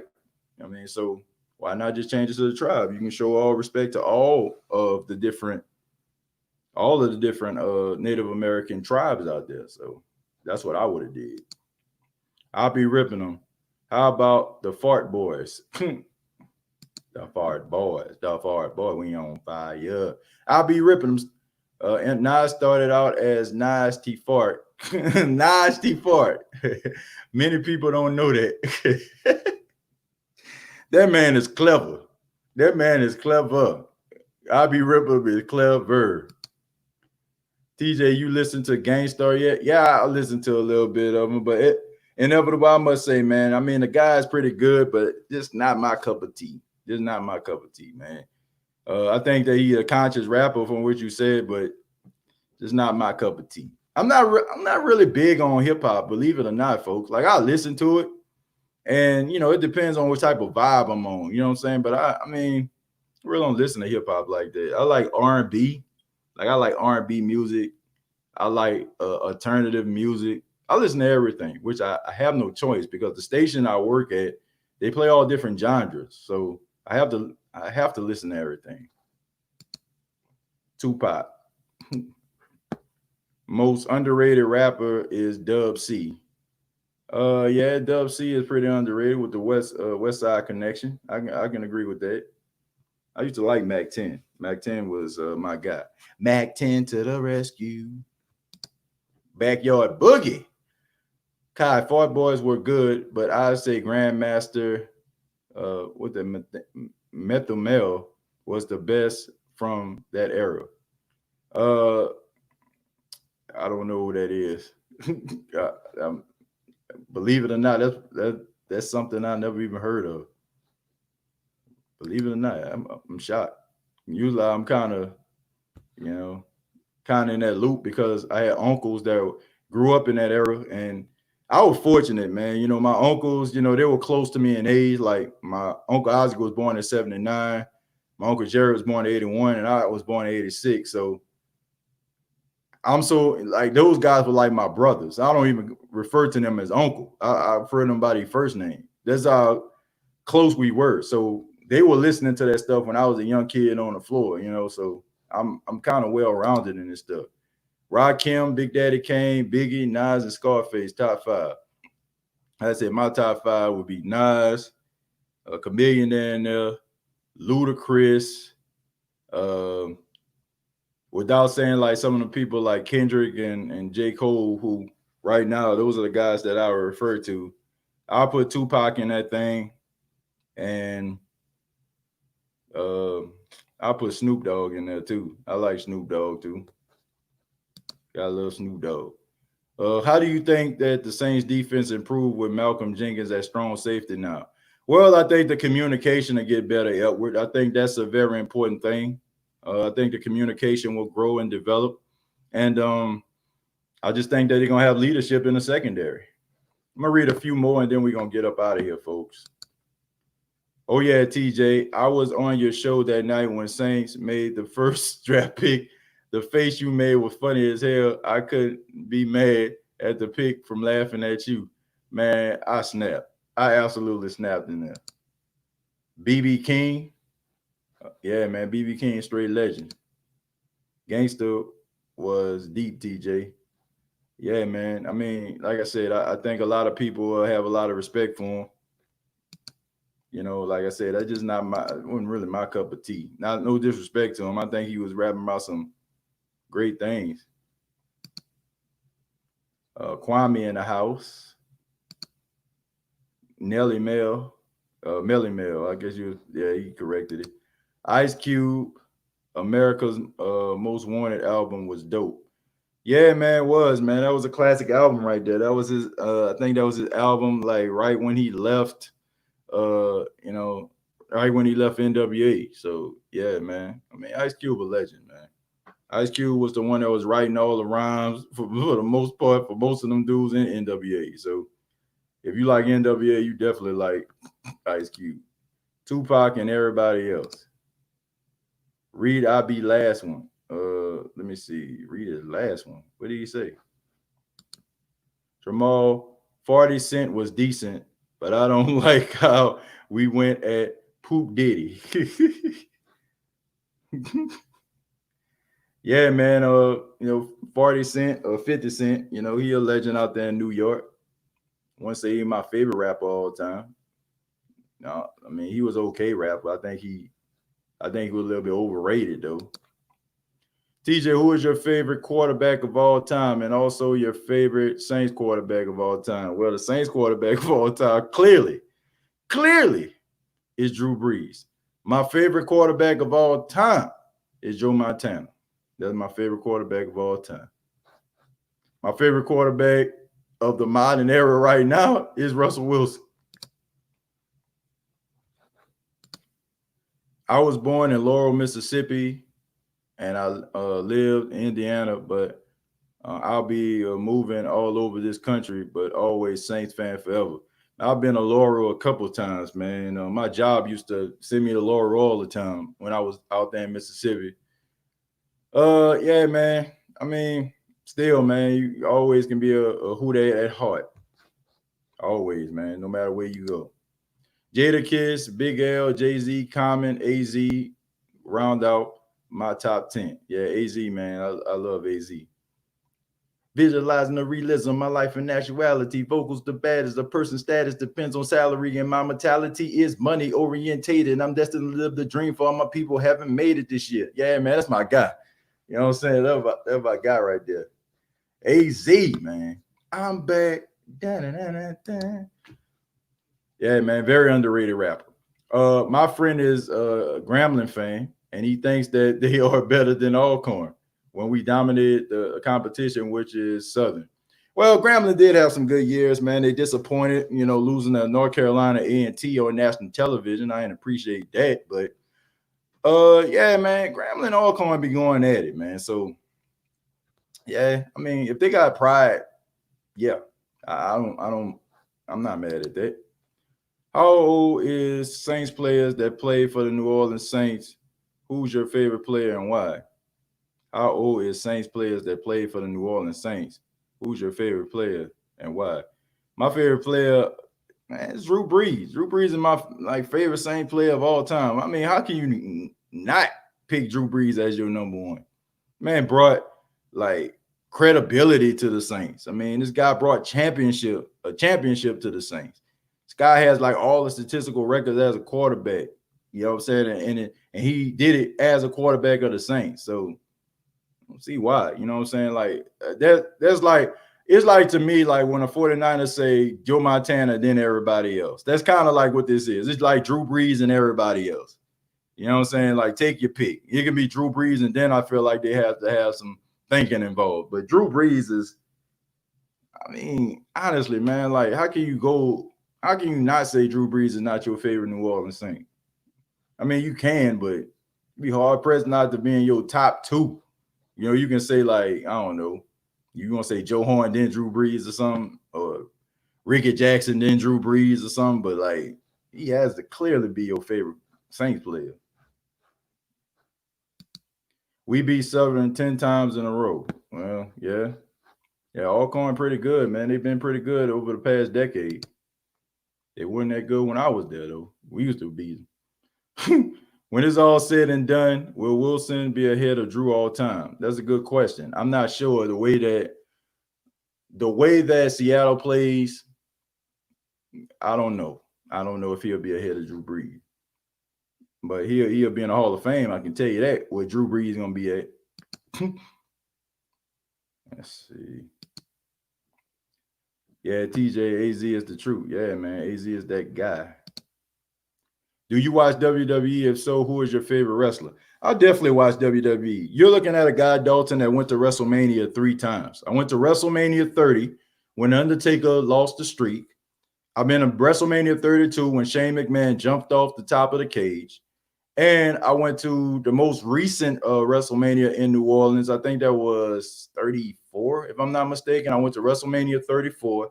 And I lost my keys in the Superdome, man. Believe it or not. I will never forget that. I lost my keys in the Superdome. It was 5 in the morning. And of course, me and my girl were staying in South Carolina. So we get up hella early in order for us to make this long travel from New Orleans back to South Carolina. And we get all our stuff packed by the door at the Airbnb. And I realized that I lost the keys. And we had to wait about 4 or 5 hours. We walked, we were waiting around the Superdome. We called the Superdome. These people would not let me in. Then we got to clean up first, and then you go to the lost and found. So I finally went up in there and asked the lady at the front desk, and she was nice enough to escort me up to the stairs where we were, and I was able to get my keys from underneath the seat. I will never forget that as long as I live. But I love wrestling, Dalton. My favorite wrestler of all time is Eddie Guerrero. Okay, Latino Heat. I actually literally cried back in 2005 when this guy passed away. I will never forget where I was. I was in the library. I was typing up an essay for something that I needed for class. And I remember like my brain was just so freaking fried from typing up this essay because it had to be about 5 or 6 pages. And I remember I just typed on WWE.com and they had this big, huge, like just notification. Eddie Guerrero, 1960, I think it's like 65 or something to 2005. I clicked off in shock, I saved my work and I walked all the way to my dorm room and I just sat there and I cried. You know what I'm saying? I ain't gonna lie. Like Eddie Guerrero was my favorite wrestler of all time. Then comes Kurt Angle. You know what I'm saying? Those are like my top 2. Okay. And then my third would be, I know he's a guy who a lot of people don't want to talk about, but Chris Benoit. Okay, I know he did some horrible things, but as far as wrestling is concerned, those are my top 3. And as you notice, you see a trend. I like technical wrestlers. Okay, I didn't say Bret Hart because I used to like Bret Hart, but right now he just seemed like an old bitter man that just don't like nothing anymore, and he just kind of turned me off from it. So that's yeah, man. Yeah, I love wrestling. I've been watching wrestling since I was like WrestleMania 6. That's what made me fall in love with wrestling. Hulk Hogan versus the Ultimate Warrior.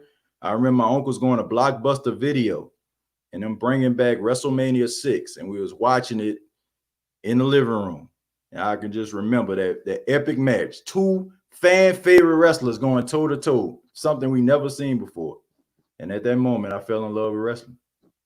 I know we talking about the state of the Saints, but hey, like I said, I answer every single question, folks. Anything you have, I try to give it to you as genuine as I can. What about the Kansas City Chiefs? And at that, about the same thing as the Redskins? Not really. I think when when you start talking about Chiefs, you're talking about tribes. Okay, tribes have chiefs. And when you're talking about Redskins, that was a degrading. That was just a degrading phrase, you know what I'm saying, to recognize Native Americans like on cowboy shows and stuff like that. Like, we're going to get them doggone Redskins, you know what I'm saying? Like, that was kind of disrespectful. It was like the N-word or like a Hispanic person, you know what I'm saying? Like they say, they call them WBs. I don't even want to say it. Wet, you get it.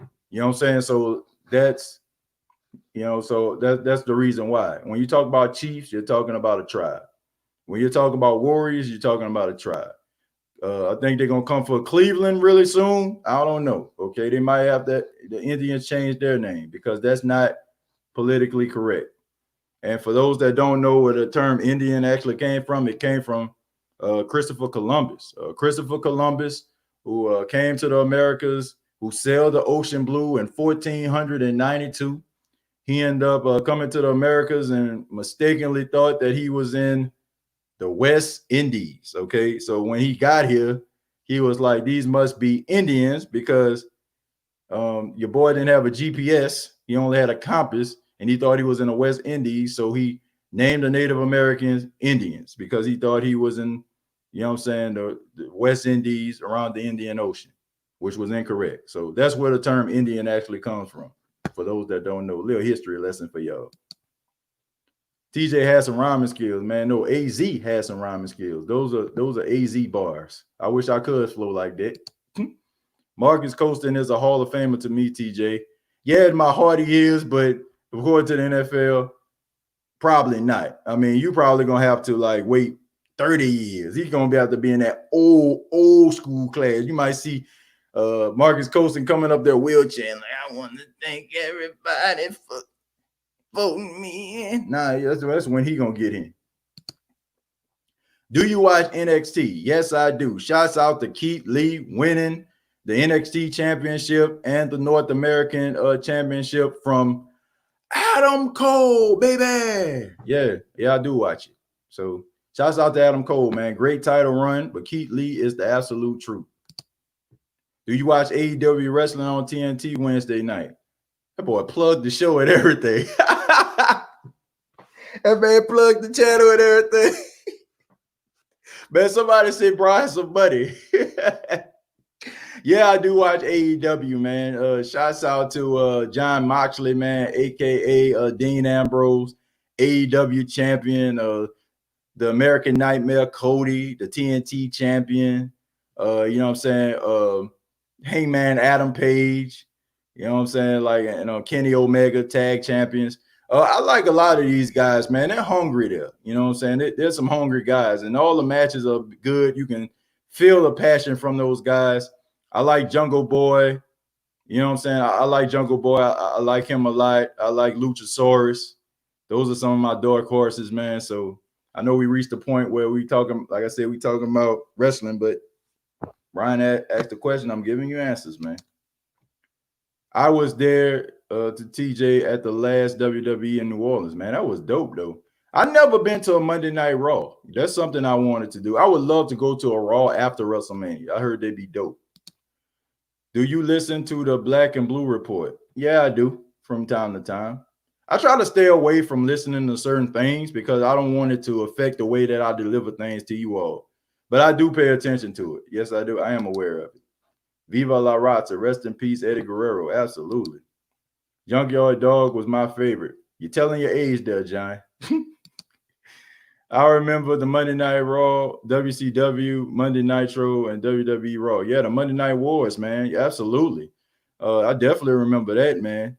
But I feel like a lot of these new generation wrestling fans don't have an appreciation for that. Like, everybody like AEW better than WWE. You know what I'm saying? They beat them. Like, I remember when I used to like flick channels, okay? For those that are in New Orleans, I used to turn to channel 25, which was TNT, and channel 28, which was WWE Monday Night Raw. And I used to watch both of them and enjoyed both of them. Now it seems like everybody wants to root and cheer for, oh man, you know what I'm saying? Like AEW better, we better. Like, and I understand it. I get it because probably around 2001, you saw WCW close their doors and Vince McMahon actually buys it. So in your mind, you're looking at it like that's the wave. You know what I'm saying? It's about destroying your competition. But I remember when I just used to sit down and enjoy both of them.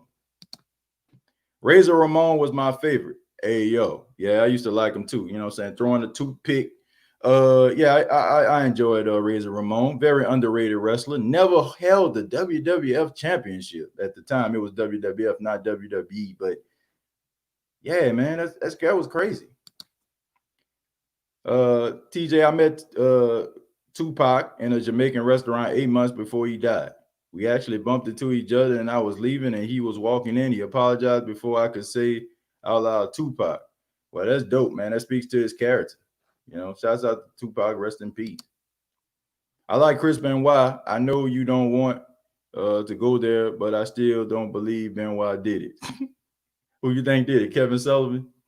A lot of people think Kevin Sullivan did it, but I don't know, man. Dude was losing his mind towards the end. I mean, with the letters to Eddie Guerrero, writing them when Eddie Guerrero dead for a year and a half. I don't know, man. But he did have CTE, man. So there you go. Do you still consider Alcorn and Jackson State rivals? Oh, absolutely.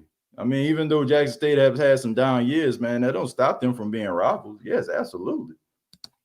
Ric Flair, The Undertaker, Eddie Guerrero, Macho Man, Randy Savage, and Razor Ramon are my top five. Yeah, man, that's a good top five right there. Good, solid mixture of good, entertainers and great wrestlers. So yeah, that's a good top five.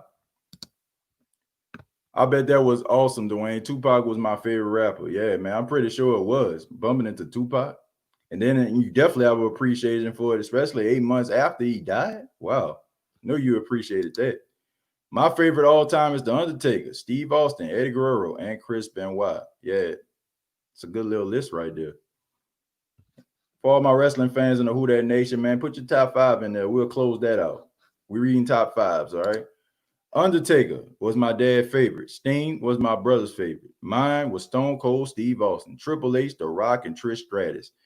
Yeah, man, that's a good list too. You know what I'm saying? Like Stone Cold Steve Austin. Man, to me, I like Stone Cold. He was funny as far as like it, but as far as his in-ring work, like he's not my favorite. The Rock entertaining, as far as in-ring work, wasn't my favorite. You know, I guess you can throw Shawn Michaels in there too. Shawn Michaels was one of my favorites as well, man. You can't knock Shawn Michaels. Great on the mic, great, very entertaining, and damn, he was real good in the ring. My goodness. Who do you think you will have the NFL's worst record this season? Worst record. Let me look around. Worst record. I'm looking at the divisions. NFC West, NFC East. I'm gonna go with the Giants. I'm gonna go with the Giants. That'll be my first. My second one would be the Jets. And my third would be that team. Okay. Just because I'm petty. All right. That team. My top five was Razor Ramon, The Undertaker, Psycho Sid. Wow. Ric Flair, and Macho Man. I have never in my entire life ever seen a human being pick Psycho Sid as their favorite anything. Ever. Wow, that is a first, Inevitable. That is a first. Okay. I like Ernie Ladd. Yeah, Big Cat Ernie Ladd. Okay. He was a bad guy that was funny as hell. He used to say, I'll beat your dirty socks off, and I'd rather go to my mama's funeral than to my own funeral. Yeah, man. And Ernie Ladd was one hell of a football player too at Grambling State. Can't forget that. I like our Kenny Omega. Dude got a dangerous quick snap suplex, like a young Chris Benoit. Yeah, man. Him and those epic matches with Okada in New Japan, like those are like legendary matches right there.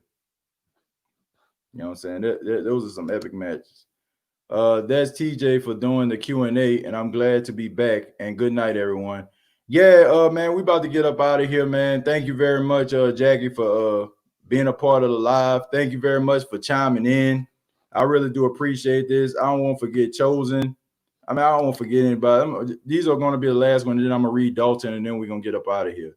Jerry says, I remember Undertaker and Psycho Sid were the skyscrapers.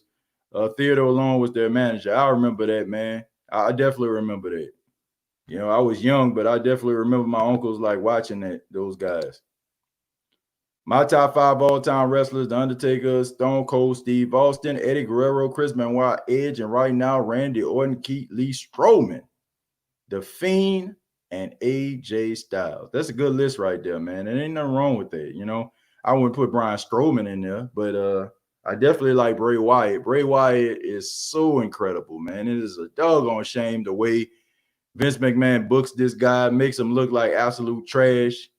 You put Bray Wyatt in AEW, my goodness.